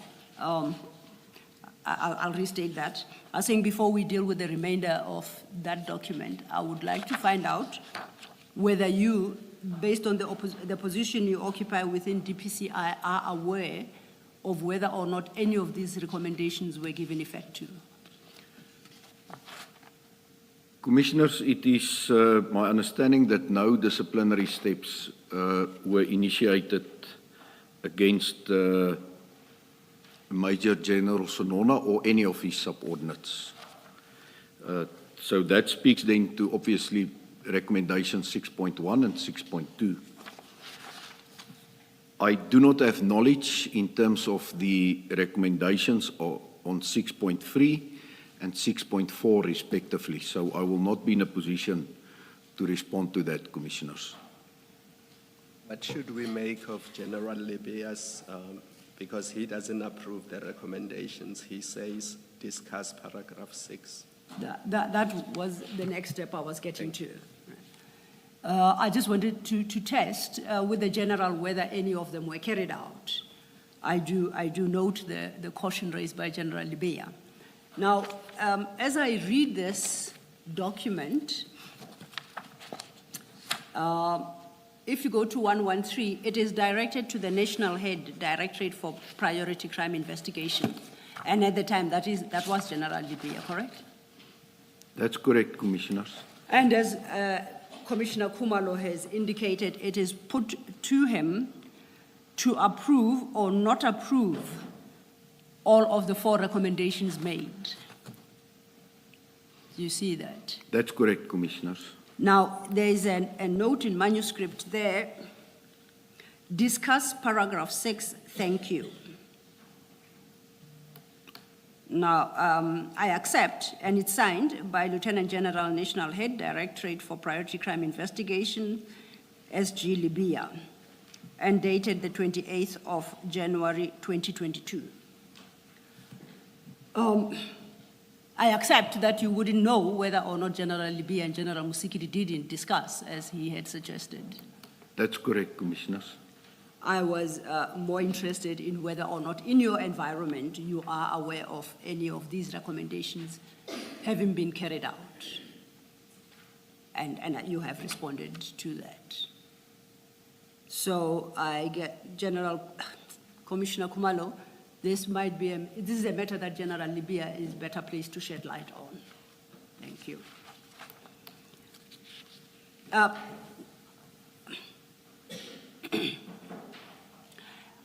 I'm particularly interested in recommendation 6.3, the wording thereof, which suggested that an audit be done on all DPCI buildings and offices to check compliance with MIS. Even outside the context of this document, which is where that is put up as a recommendation to General Libya, are you aware of an audit of these buildings ever having been undertaken? Commissioners, as I've stated, I have no knowledge of recommendation 6.3 and 6.4 respectively, and I will not be able to comment on that. No, General, my question is slightly different.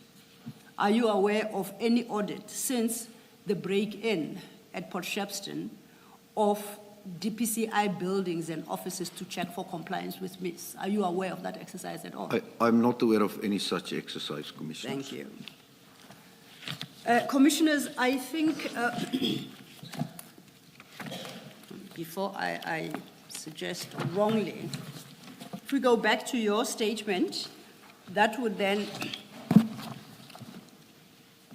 mean that we have covered, and I need you to confirm, your paragraph 66, 67, and 68.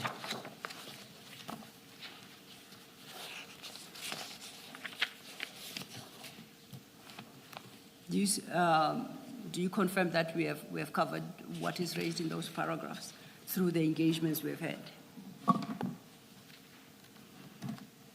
That's correct, Commissioners. Okay.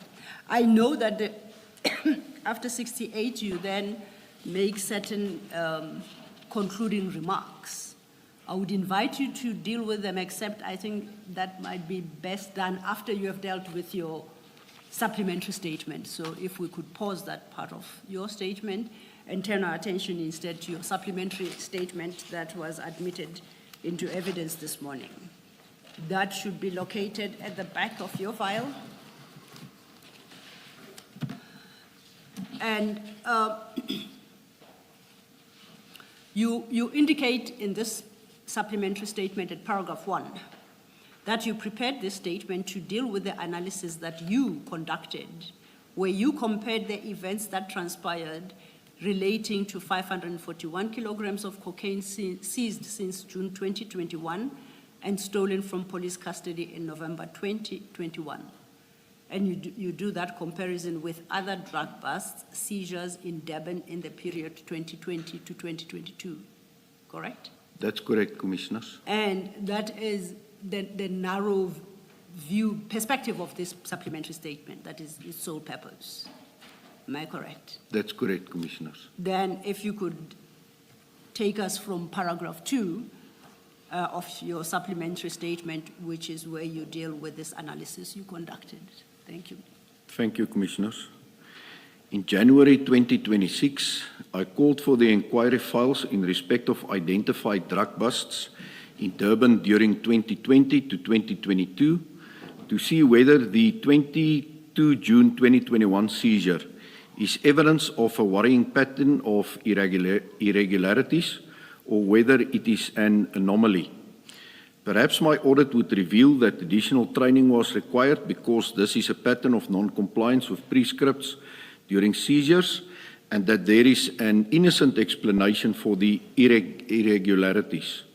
However, the subsequent theft of the 541 kilograms of cocaine made me very suspicious that the seizure irregularities were not the result of inadequate training.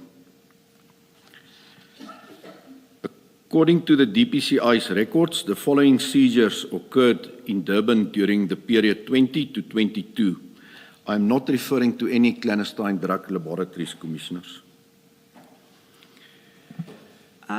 That is then followed by a table listing a number of cases which you say are seizures that occurred in Durban during the period 2020 to 2022. Below that table, you then address each seizure in turn. As we get to then paragraph 3 in that table, before we deal with each seizure in turn, are there any comments you'd like to make to this table?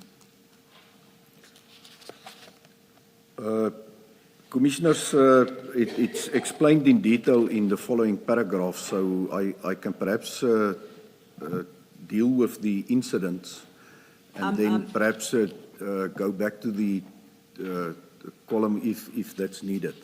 Yeah, Summary. I'm happy with the approach. So then we'll turn our attention to paragraph 4 of your statement at page 2. And that's where you deal with the first seizure, correct? That's correct, Commissioners. On the 5th of February 2020, members of the DPCI, Durban Serious Organised Crime Investigation Unit, were summoned to a crime scene at the CHC depot in Prospecton, Durban, where SARS Customs detected a consignment of suspected mandrax. The suspected mandrax was hidden in a container that was offloaded from a vessel that originated from China. The crime scene was properly dealt with in terms of crime scene management principles. The exhibits were photographed, weighed, and sealed in forensic evidence bags.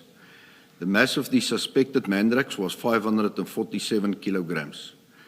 The exhibits were booked in at Isipingo SAPS under a reference number, and then the exhibits were submitted to the main forensic science laboratory in Silverton on 12 November 2021. FSL confirmed that the exhibits were mandrax and the case was investigated by Durban under a certain reference number.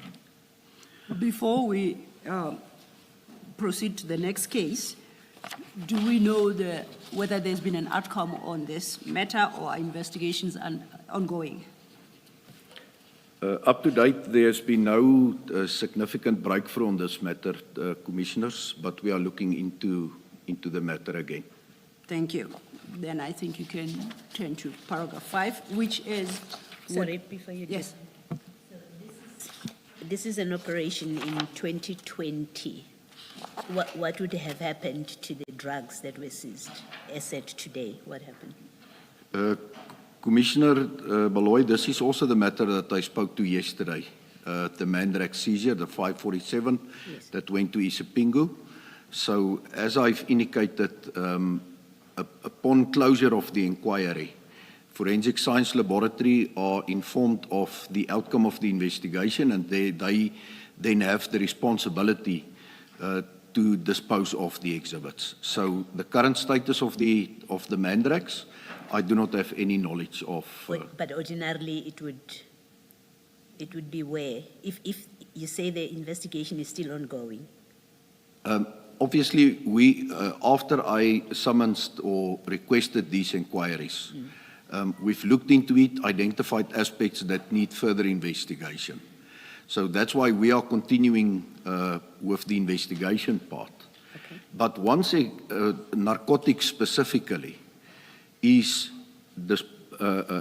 handed or submitted to the Forensic Science Laboratory, it's never returned to a SAP 13 facility. Okay. It is kept at Forensic Science Laboratory until the matter is finalized and then disposed of. All right. Thank you. Thank you. Thank you, Commissioner. Thank you, Commissioner Baloy and General Flynn. So would it be correct then to conclude, because you don't say otherwise, as to where the Mandrakes is it a correct expectation that it should be with the FSL in Silverton, where it was delivered on the 12th of November 2021? If it's not already disposed of, it's supposed to be there, Commissioners. And would I be correct to say that what becomes of the seized drugs is regulated in terms of your annexure HFF3 from page 103?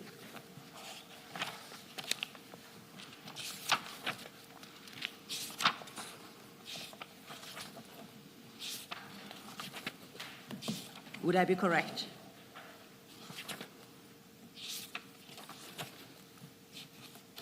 And in particular, I guess I'm interested in page 111, paragraph 5.12, which deals with disposition/destruction of illicit drugs.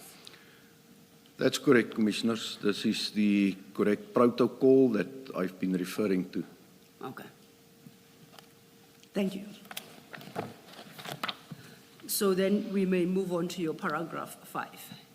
On 8 May 2020, members of the DPCI Durban Serious Organised Crime Investigation Unit followed up on information in relation to a container that was already offloaded from the vessel Polonia that originated from the port of Santos in Brazil.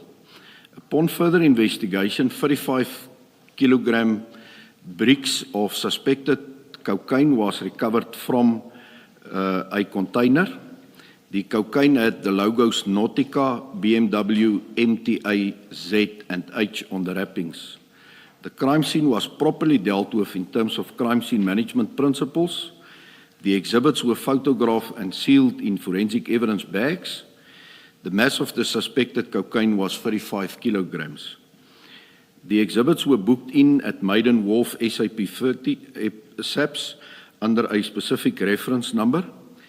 The exhibits were submitted to the Forensic Science Laboratory in Amanzimtoti on 21 May 2020. FSL confirmed that the exhibits are cocaine. The case was investigated under a reference number of Durban Soki. Commissioners, perhaps at this point in time, I should indicate that in this list, there was 3 cases where the exhibits was submitted to FSL in Amanzimtoti. And the reason for that is that you will observe that the mass of these exhibits is much lesser than the bulk seizures that was ultimately submitted to FSL in Silverton. So it includes this 35 kilograms as well as some of the seizures that is subsequently discussed. Thank you, General. Before you move to the next seizure at paragraph 6, and I think this will be a theme that runs through each one of these as you deal with them. If we look at the first, at the bottom of that paragraph, paragraph 4, which is at page 3, similarly with the case you have just dealt with, the third line from the bottom of that paragraph, consistently you indicate FSL confirmed that the exhibits were mandrakes. That was the case with the first one. Now, with this seizure, you say at line 3 from the bottom of that paragraph, FSL confirmed that the exhibits are cocaine. This confirmation that you consistently reference, it's safe to assume it's a written confirmation that would be filed and with the investigating officer. Where does it go? That is correct, Commissioners. Upon finalization of the analysis by FSL, a Section 212 statement or affidavit is prepared and submitted to the investigating officer of the matter. That then forms part of the case docket or the inquiry as part of the bundle of evidence in that case docket or inquiry. And you recall that we briefly touched on the case referred to as the inquiry in respect of the Port Shepstone drug seizure. Would it be a correct assumption? Firstly, was the Section 212 statement an analysis report filed in respect of the Port Shepstone seizure? No, seizure? Commissioners, there was never a report submitted or received from FSL.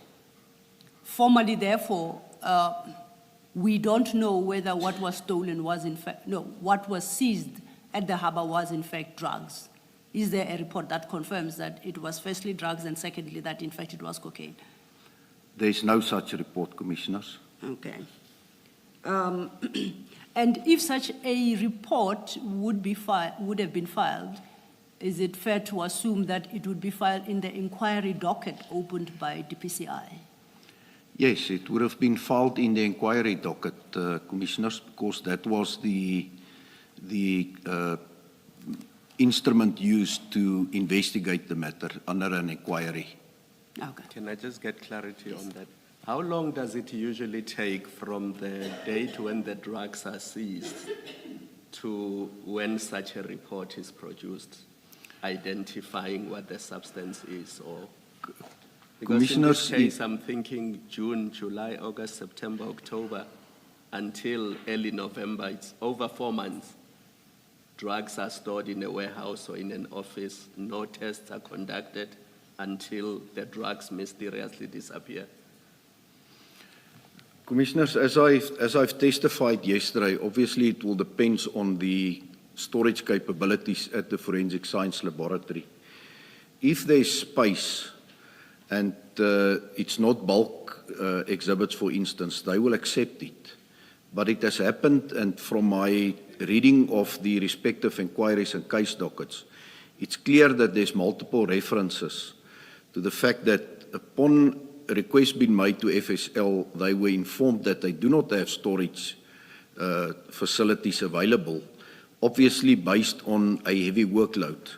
So there's multiple cases before this matters that needs to be dealt with before these exhibits can be submitted. So obviously it prolongs the submission of the exhibits to the Forensic Science Laboratory. But surely there has to be proof that there was a request and that request was declined because of the workload, or that you must wait in line. It will take about 6 months for us to get to your consignment and tested. Is there any paperwork that reflects that all of that was done In some instances, yes, commissioners. in this specific case? But no, predominantly it is inquiries that was made telephonically and then entries made in the SAP5, in the investigation diary. Thank you, Commissioner. Commissioners, what I can perhaps also add to my statement here, in this matter specifically, due to the proper manner in which the investigation was conducted, the evidence collected in this case was lawfully transmitted to the United Kingdom upon their request, obviously by means of a mutual legal assistance application. And the UK authorities managed to prosecute an individual in the United Kingdom and obtained a conviction on the matter relating to the facts of this narcotics. So it's just proof of the transnational nature of these offences. General, let me apologize to you and Advocate Silo. My questions related to the Port Shepstone drugs, but in your further response, it seems like you were talking about what is in paragraph 5 of your supplementary statement. So my questions were aimed at the Port Shepstone drugs that went missing. So sorry if I was not very clear. Perhaps, General, at least for the sake of tomorrow's readers, so that there is no confusion of the transcript. The question Commissioner Khumalo had posed was presumably any request to the FSL would be in writing. That was the first.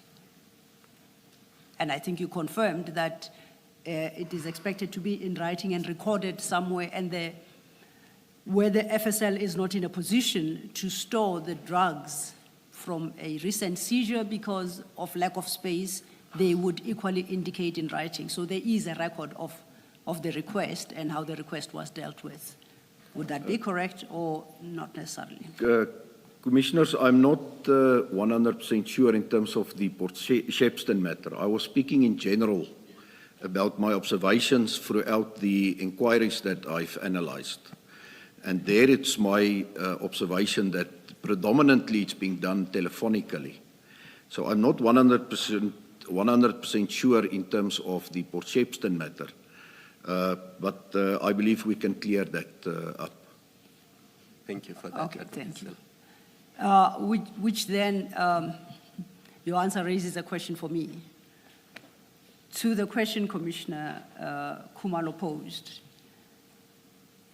it would not be reasonable of us to expect the request and the response to the request to follow a stated format, be in writing, addressed to a specific unit head within the FSL and responded to in writing. That is not your experience and practice, so we should not expect that to be the case in all, if not most of the cases. And I'm relying on your experience here. That's correct, Commissioners. But as I said yesterday, when it's inquiry investigations, and it's not, for instance, a court matter, there is not that pressure on the investigation team to get the investigation finalized like in a case docket that is currently before court. And I've indicated that there is a mechanism in place where we can request the forensic science laboratory to prioritize an investigation. But I think it's neither here nor there. It's important that whenever there is such bulk seizures being made, that it in any event, whether it's a case docket or an inquiry, needs to be a priority. And requests need to be submitted then to the forensic science laboratory for urgent submission. Thanks, General. I think perhaps I was somewhat inarticulate in my question. We are trying to determine what is the general process in engaging with FSL. Is there a prescribed process, or manner in which a request to the FSL must be made? And does any protocol require that it be in writing and that FSL respond to that request similarly in writing? Is there such a protocol or not? I'm not aware of such You're protocol, not. Commissioners, but logic dictates that if it's in writing, it cannot be disputed, especially if there's proof of Yes. the receipt. Maybe, General, if you look at page 110, and see if that's the paragraph starting C. The heading is on 109, submission of illicit drugs for forensic analysis. And then it seems the discussion you're having with Ms. Sillo is covered at para 6. C rather, C and D. E even.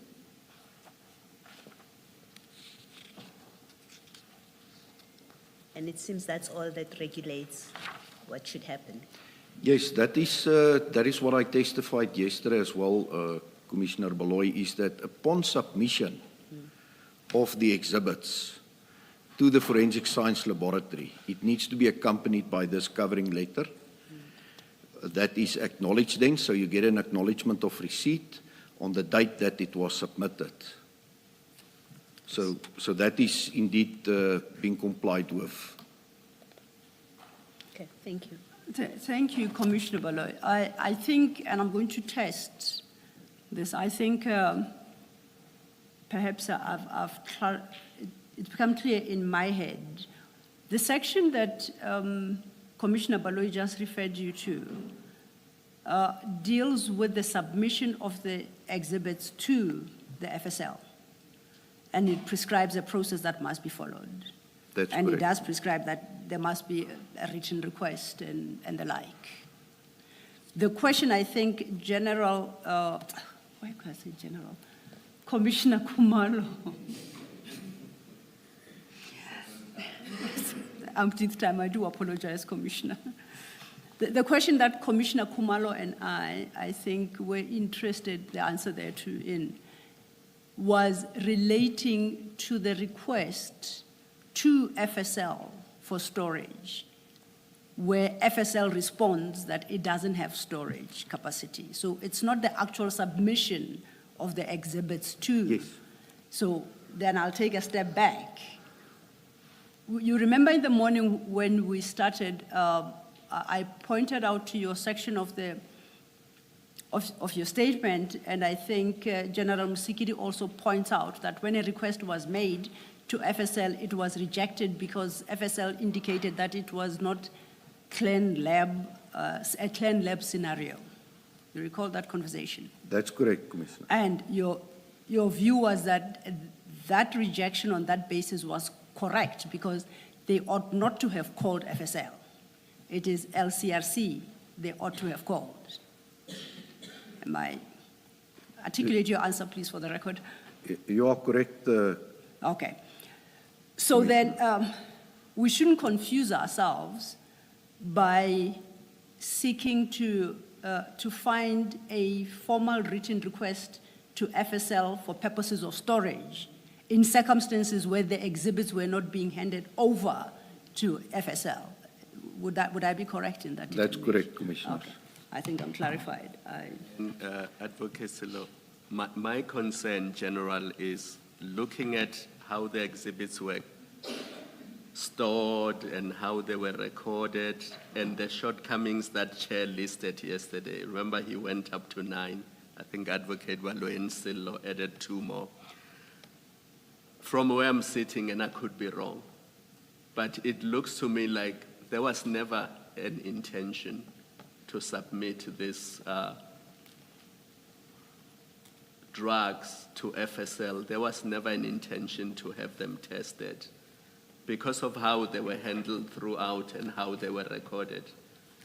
It raises concerns to me that it doesn't seem like there was ever an intention that these drugs will go to storage in Pretoria or that they would be tested so that we can be 100% sure that it was cocaine, 541 kilograms of it. Because I cannot understand how there is no paperwork saying to FSL, at some point when you do have capacity, we would like you to take these drugs. We would like for them to be tested so that we can ascertain that this was indeed cocaine. And if there's a need for people to be arrested and prosecuted, that can be done. What is your comment on my observation? I'm not stating facts, I'm just stating an observation. Commissioner Khumalo, you are 100% correct. I also referred to that yesterday in the same manner as you have summarized it now, that it's my strong view that there was never an intention to submit it to FSL. And that's why I'm reflecting now on all the other cases where predominantly the crime scenes were dealt with correctly and the exhibits found its way into an SAP 13, remained in an SAP 13 at the police station.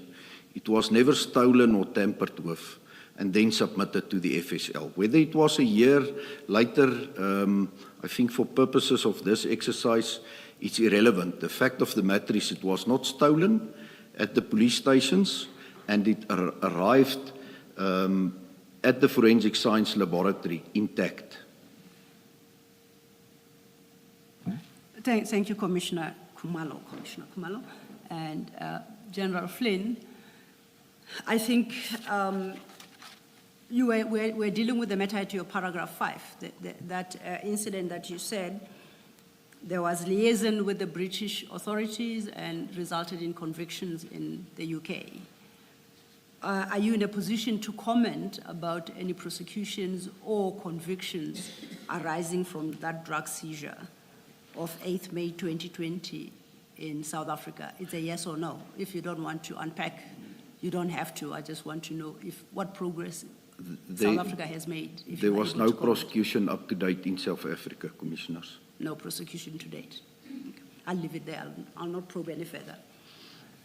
Getting back to your statement, if we look at your table, I think we are now at the third item, the 2021-02-23 matter, where under place and commodity you indicate Greenpoint. I'm correct, right? No, actually, we should be dealing with the 2020 August 11. Yeah. The cocaine bust of 20 kg. That's our next matter. That's correct, Commissioner. And you unpack that at your paragraph 6, so if you could take That's it from correct. there. On 11 August 2020, members of the DPCI Durban Serious Organised Crime Investigation Unit followed up on information in relation to a container that was on the vessel Polonia that originated from the port of Santos in Brazil. The vessel was on anchorage before entering Durban Harbour. Upon further investigation, 20 kilogram bricks of suspected cocaine was recovered from the container. The cocaine had the Audi logo on the wrappings of 10 of the bricks. The other 10 bricks had no logo on. The crime scene was properly dealt with in terms of crime scene management principles. The exhibits were photographed and sealed in forensic evidence bags. The mass of the suspected cocaine was 20 kilograms. The exhibits were booked in at Durban Central SAPS under a reference number. Then the exhibits were submitted to FSL in Amanzimtoti on 1 September 2021. And then FSL confirmed that the exhibits were cocaine. And then the case was investigated under a certain reference number. And here, Commissioner, there's 2 cases where LCRC did not attend to the crime scene.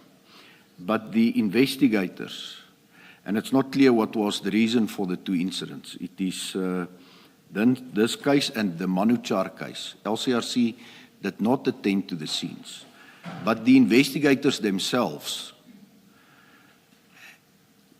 complied with directives by having contemporaneous notes, by taking photos of the exhibits, and properly securing it by sealing the exhibits there and then where it was recovered from the container. Before you move off that point, is it your testimony that it is imperative at all these seizure scenes that the LCRC be present, or it is not necessarily a requirement? What is the actual position? It is very important, Commissioners, especially when it comes to the prospects of lifting fingerprints and touch DNA, which cannot be performed by an investigator. Although an investigator can take photos, compile it into a photo album, and ensure that the chain of custody is maintained and the integrity of the investigation is upheld by properly sealing the exhibits in exhibit bags. Investigators are not capable of performing that two very important aspects. And in this case, I think you specifically pointed out that the risk of non-attendance or attendant on the LCRC not attending the scene was somehow ameliorated by the actions of the investigators themselves. Is that correct? Yes, some of the tasks were performed, Commissioners, as I've indicated. But the reason why the investigators moved in here and conducted the investigations was that they had to beat the criminals to the vessel, and specifically the container. So there is an acceptable explanation for what transpired here. It's not clear in the Manuchar matter why Colonel Sabia did not summons LCRC to that matter. But in this matter, and I have the detail of the matter, which I prefer not to disclose Please don't. to the Commission, I'm satisfied that there was no wrongdoing on the part of the investigators in relation to this seizure of the 20 kilograms from the vessel. I don't know if the commissioners have caught on the DPCI language. There is this case you keep, is it Manucha? Is that our Port Shepstone matter, the Durban seizure of 22 June 2022? No. Okay. The Manuchar seizure is a complete separate and non-related matter, Okay, Commissioners. I'm clarified. Then my question is, in the Port Shepstone matter, the one that we've been dealing with, the LCRC did not attend the scene. Do you have an understanding of why that happened? Why the LCRC did not attend the scene at the harbour during the seizure of the Port Shepstone? It's because they were not summoned, Commissioners. They were simply not summoned. That's correct. Colonel Jacob indicated that he called Forensic Science Laboratory. But there was no indication that he ever requested the presence of the LCRC. And that was the important section to be present at that incident. And when you deal with this case, you do point out that LCRC as well did not attend, and you gave explanation for why that was the case. But you went further than to say the failure to call LCRC in this particular instance was addressed by the steps that the investigators on the scene took. Did I understand you correctly? That's correct, Commissioners. Now, if I contrast that with the Port Shepstone matter, where similar steps taken from the records that you have been able to go through, were similar steps taken by the investigators to cover for the absence of the LCRC on site? By no means, Commissioners. There was just a few photos taken of the exhibits there at the police station at Isipingo, few photos of the exhibits in the container, and shoddy work, to say the least. It was as if the investigators were in a hurry. And lastly, I think you made the comment that you understood why the LCRC was not called to the scene on the day in respect of this seizure we're talking about. And if I heard you correctly, you said they were trying to beat the criminals to the container. Did I understand you correctly? That's correct, Commissioner. So there was a level of urgency in that case. Indeed. Does the same level of urgency, did the same level of urgency attach to the what I'll call the Port Shepstone seizure? No, Commissioners. Thank you. But at least it sounds like at best you would say that no agency has been claimed for the absence of the LCRC in Port Shepstone. Well, Commissioners, as explained by Colonel Jacob, he indicated that the scene became busy with the perhaps individuals arriving at the warehouse yard. But I also explained that that's a controlled environment already per se, as it's a warehouse. And it could have been easily contained where an outside perimeter and inside perimeter could have been deployed. And they could have decided how big that perimeter needed to be in order for them to properly deal with the scene. I also said that there was no need to transfer the crime scene or the exhibits seized from the crime scene to Isipingu before all the necessary investigations were done at the container. I guess importantly, really, the question is, has Colonel Jacob anywhere stated or given a reason why the LCRC was not called? We know he called the FSL, that's what the records show, or what is alleged, but he hasn't said anything about, or has he said anything about why the LCRC was not called? I'm not aware of the detail in relation to that aspect, Commissioner Baloy. Thank you, General. Thank you, Commissioner. General, I think then we are ready to turn to your case number 4, which you deal with from your paragraph 7. On 23 February 2021, members of the DPCI Durban SOCI followed up on information in relation to a container that was at Green Africa Container Yard. SARS Customs detected narcotics during a search of the container, where 495 packages, and it was in total 9.9 kilogram, containing methamphetamine was seized from where it was hidden in the cargo in the container. The crime scene was properly dealt with in terms of crime scene management principles. The exhibits were photographed and sealed in forensic evidence bags. The exhibits were booked in at Brighton Beach SAPS under a reference number, and the exhibits were submitted to FSL in Amanzimtoti on 19 April 2021. FSL confirmed that the exhibits were methamphetamine. The case was investigated under a Durban reference number. Noted. Is there anything you would like to highlight there in particular? Now, this is just the last matter, Commissioners, that was submitted to FSL in Amanzimtoti. As I said, that's the smaller seizures, the 9.9 kilograms, the 20 kilograms of cocaine, and the 35 kilograms of cocaine was submitted to Amanzimtoti due to the capacity aspects. And I note that on the point you just made, at your paragraphs 8, 9, and at 8 and 9, you deal with 2 other seizures, and these were submitted to a different FSL. Am I correct? Just a quick one. If I'm not mistaken, General, you said that the referral to the FSL should be immediate. Am I correct, or have I forgotten? You are correct, the Chairperson.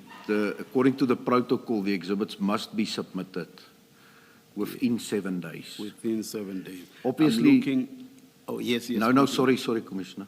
Oh, I'm saying I'm looking here at 23 February and a referral on the 19th of April, almost 2 months later.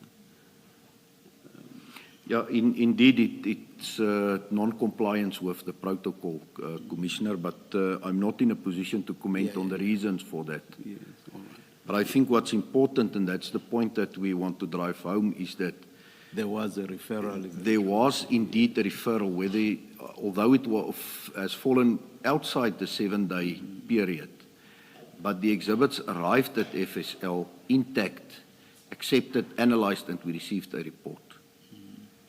Except that perhaps the longer the period before the referral, the more the possibility of something going wrong with the exhibits, either them missing, being tampered with, or whatever else. You are correct, Commissioner. The risk obviously remains that there might be tampering with the exhibits. It's indeed true. Thank you, General. Thank you, Chair. Then, General, we turn our attention to your paragraph 8 at page 4. On 30 July 2021, members of the DPCI Durban followed up on information relating to the possible smuggling of narcotics concealed in a shipping containers destined for a major truck assembly plant in Gauteng, Scania. When the container doors were opened, the officers noticed black bags inside the container. As the officers suspected it to be bags of cocaine, they halted the process until LCRC arrived. And this is the matter I spoke to yesterday as well, Commissioners. There was proper crime scene management as the scene was investigated for fingerprints, DNA, and photographed. A duplicate seal was recovered from the container. 29 bags, each wrapped in black tape with carry handles exposed, were recovered. 999 bricks of cocaine were recovered from the bags. The mass of the cocaine was approximately 1,000 kilograms. The narcotics were transported to Maiden Wharf SAPS, where they were booked into the SAP-13. It's alleged that the suspected cocaine could not be submitted to FSL as they did not have enough space in their vaults. The exhibits were accepted by FSL in Pretoria on 12 November 2021 after the burglary and theft of the 541 kilograms of cocaine at Port Shepstone. So is your paragraph suggesting that some good came out of the theft of the cocaine at Port Shepstone? Because then this seizure could be accommodated at FSL in Silverton. Well, very, very shortly after the burglary was detected, Commissioner, I believe that my counterparts at Forensic Science made the means to accommodate this major seizure, and then it was submitted. And this was 1,000 kilograms, about twice the size of the Port Shepstone seizure. That's correct, Commissioners. That's it. Thank you. You may proceed. On the 16th of February 2022, members of the DPCI Durban SOCI, in conjunction with Crime Intelligence, followed up on information in relation to a container that was at Manuchar warehouse where 550 bricks or 550 kilograms of suspected cocaine were seized from where they were hidden in the cargo in the container. The container originated from the port of Santos in Brazil. The crime scene was properly dealt with in terms of crime scene management principles. The exhibits were photographed and sealed in forensic evidence bags. The exhibits were booked in at Umbilu under reference number, and then the exhibits were submitted to FSL in Silverton on the 24th of February 2022. FSL confirmed that the exhibits were cocaine and it was investigated under a Durban SOCI reference number. Commissioners, this is the other matter where LCRC did not attend the scene. It's not clear why Colonel Sabia did not summons them, but from a study or an analysis of the inquiry, it's clear that there is contemporaneous notes. The exhibits was photographed and then properly sealed in the forensic bags. before submission. But you would, because LCRC wasn't there, you still miss the DNA evidence that you might have been able to pick up, DNA and fingerprint. Indeed, Commissioner Beloy, that's correct. Yes. It's a shortcoming. And the referral to FSL here was relatively quick. The discovery is in February and the referral is in February still. The one just before that, the one involving the truck assembly plant, that's about 4 months. Indeed, Chairperson. Yes. Thank you, Chair. Thank you, Commissioner Baloyi.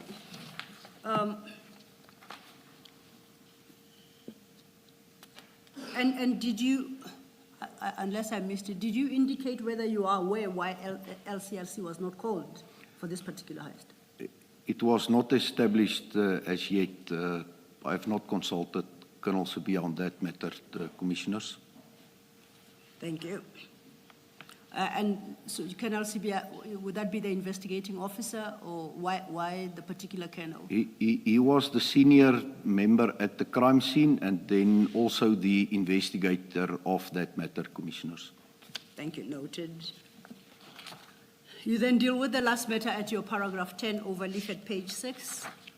On 28 November 2022, where members of the DPCI SOCI attended to a crime scene at R&D Port Operations, where 60 bricks, 60 kilograms of suspected cocaine was seized from where it was hidden in the cargo in the container. The container originated from the Port of Santos in Brazil. The crime scene was properly dealt with in terms of crime scene management principles.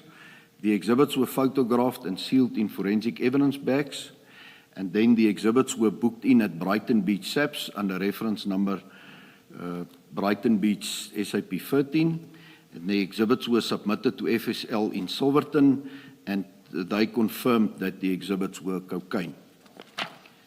The matter was investigated under a Durban reference number. And would we be reading your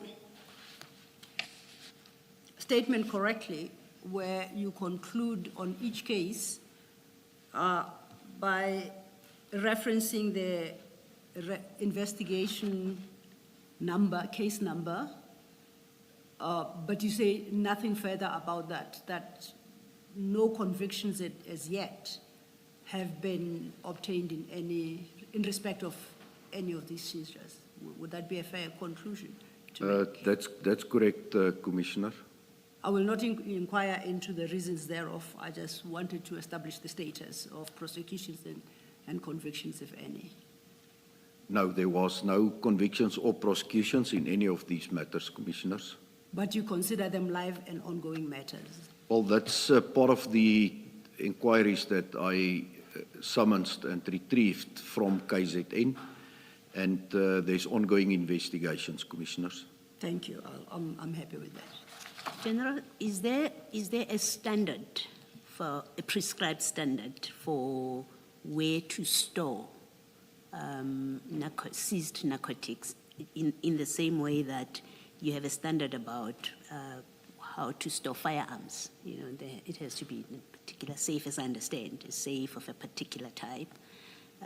Is there such a standard which would inform, let's say, generals, to use Potchefstroom, that would have informed General Sinona that this is not an appropriate place to store and rather go to, I think you say, let's say Brighton Beach, because it meets the required standard for storing of narcotics. Is there anything like that? Commissioners, I'm not aware of such a standard, but that's why it's important that, and if a specialized unit need to establish its own SAP 13, I believe that's part of the considerations that the national head would have taken into consideration before approving or disapproving such an application for an SAP 13 at the unit. Inter alia, is it just a strong room, or is it a properly built up walk-in safe with proper doors, for instance, locking systems, alarm systems, not just in the safe but outside, perimeter fencing, beams, etc. All these considerations. So I think that's the important part here, is to during that consideration phase, whether there is additional safeguarding in place or not. Thank you, Commissioner, and thank you, General. On that point, perhaps for completeness, it might be worth our while to refer to your annexure HFF2. We've dealt with this before, and that is the National Instruction 8 of 2017. Commissioner Baloyi had requested had asked whether there are protocols around dealing with seizures of this nature. I would like to refer you in particular to page 86 under sub 8, and I think that is the main paragraph starts, if I can find my place, I think it's 12. It's 11, it starts at 79, paragraph 11. At page 79 under the heading property, then it deals with various kinds of properties, and specifically at page 86, sub 8, it deals with drugs. And it speaks to a protocol that must be adopted in the storage of the specific drugs as are listed there. And overleaf at Roman 7, which then would be paragraph 11, sub 8, sub B, sub Roman 7, would then deal with the issue of the sealing and forensic evidence bags, and have to be marked with the SAP 13 number. You are familiar with the protocol set out here. Yes, I'm fully au fait with specifically 8B, commissioners. I think 8A is perhaps the most minimum requirements.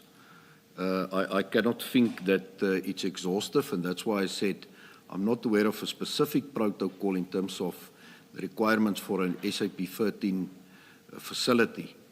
But it just makes sense that there need to be additional safeguards to ensure that criminals cannot get to the actual exhibits that's placed in a walk-in safe. Thank you. I just wanted you perhaps to comment on that as well, to add to the response you gave to Commissioner Baloyi. We then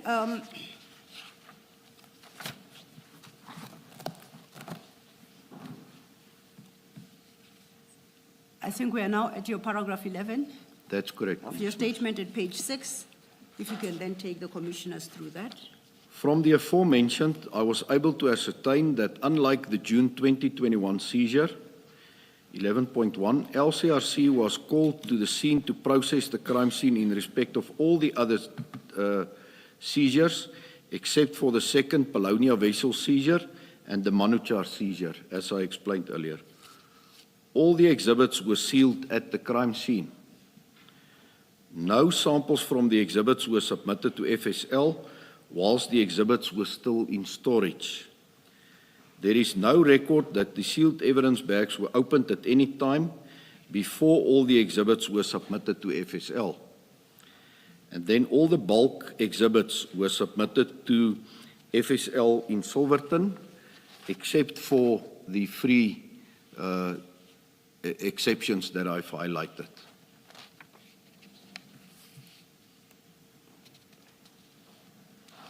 Just 2 seconds, General.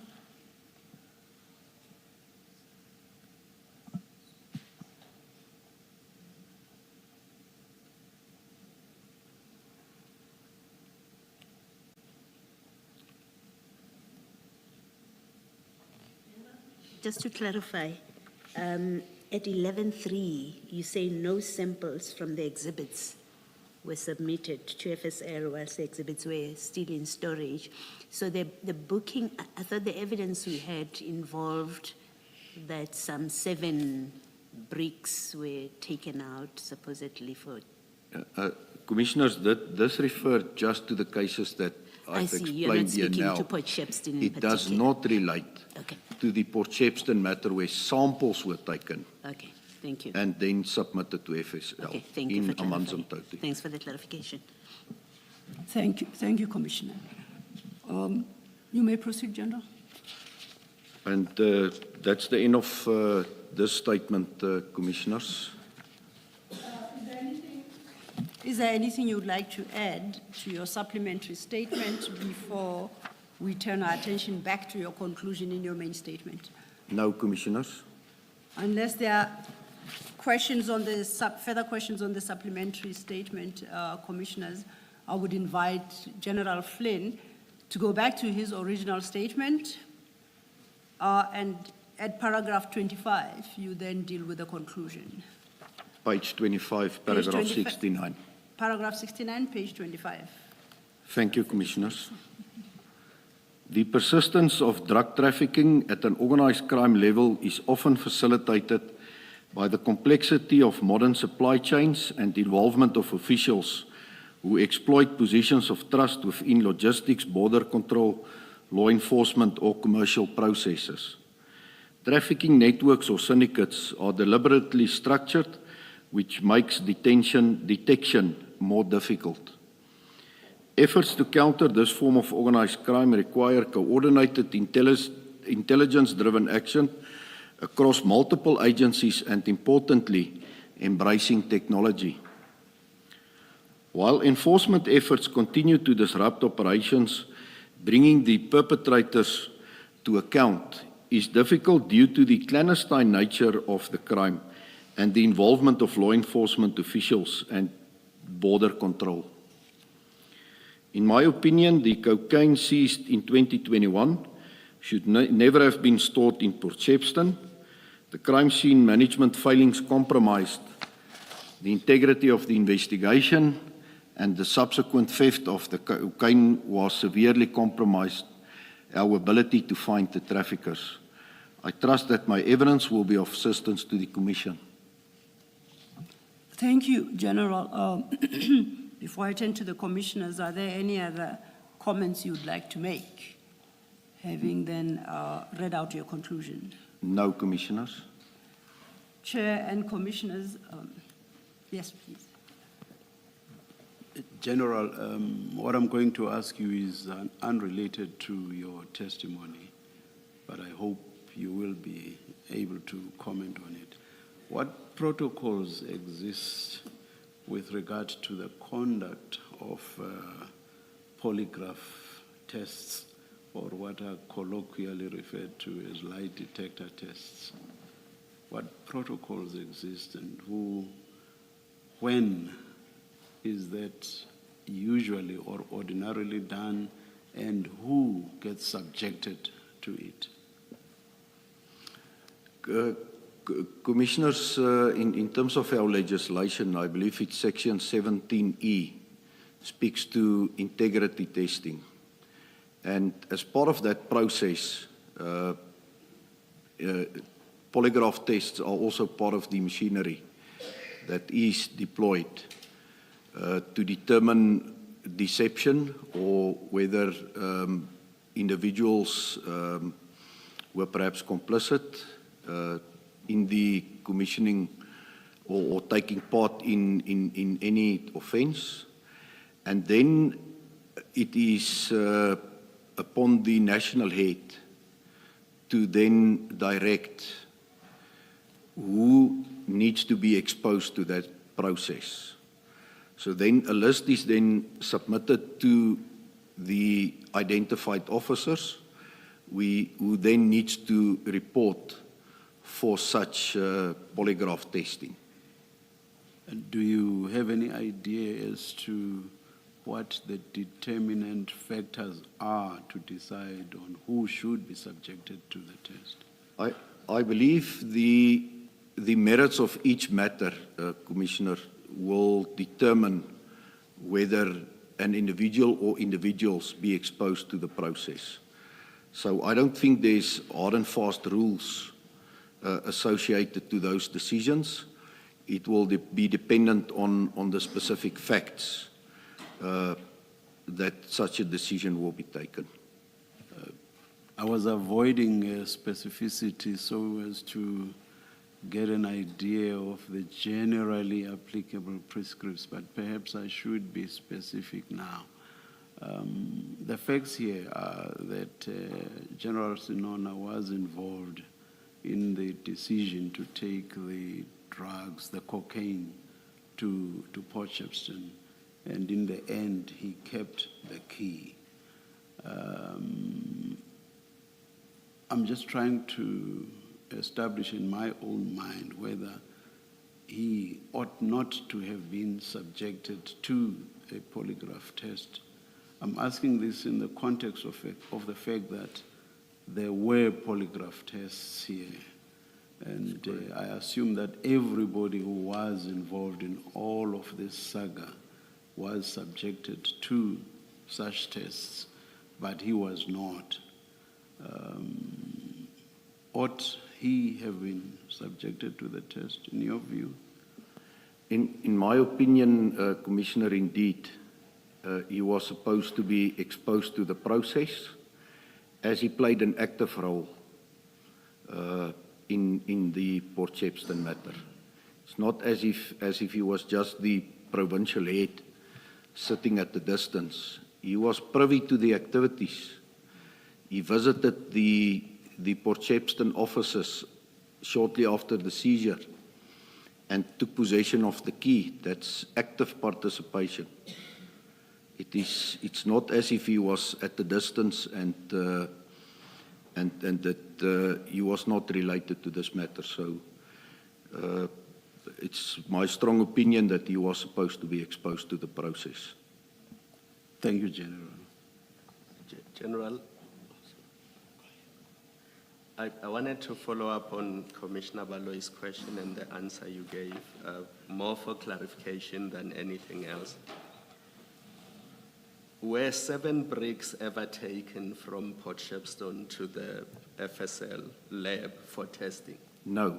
They were not? It was never submitted, Commissioners. It was, apparently there was a request for 7 bricks yes, of cocaine to be submitted, yes. But I clarified that point in terms of the process that the investigators would have followed. But it was only the samples that the investigators obtained on the second day when they went back on the 24th. Yeah.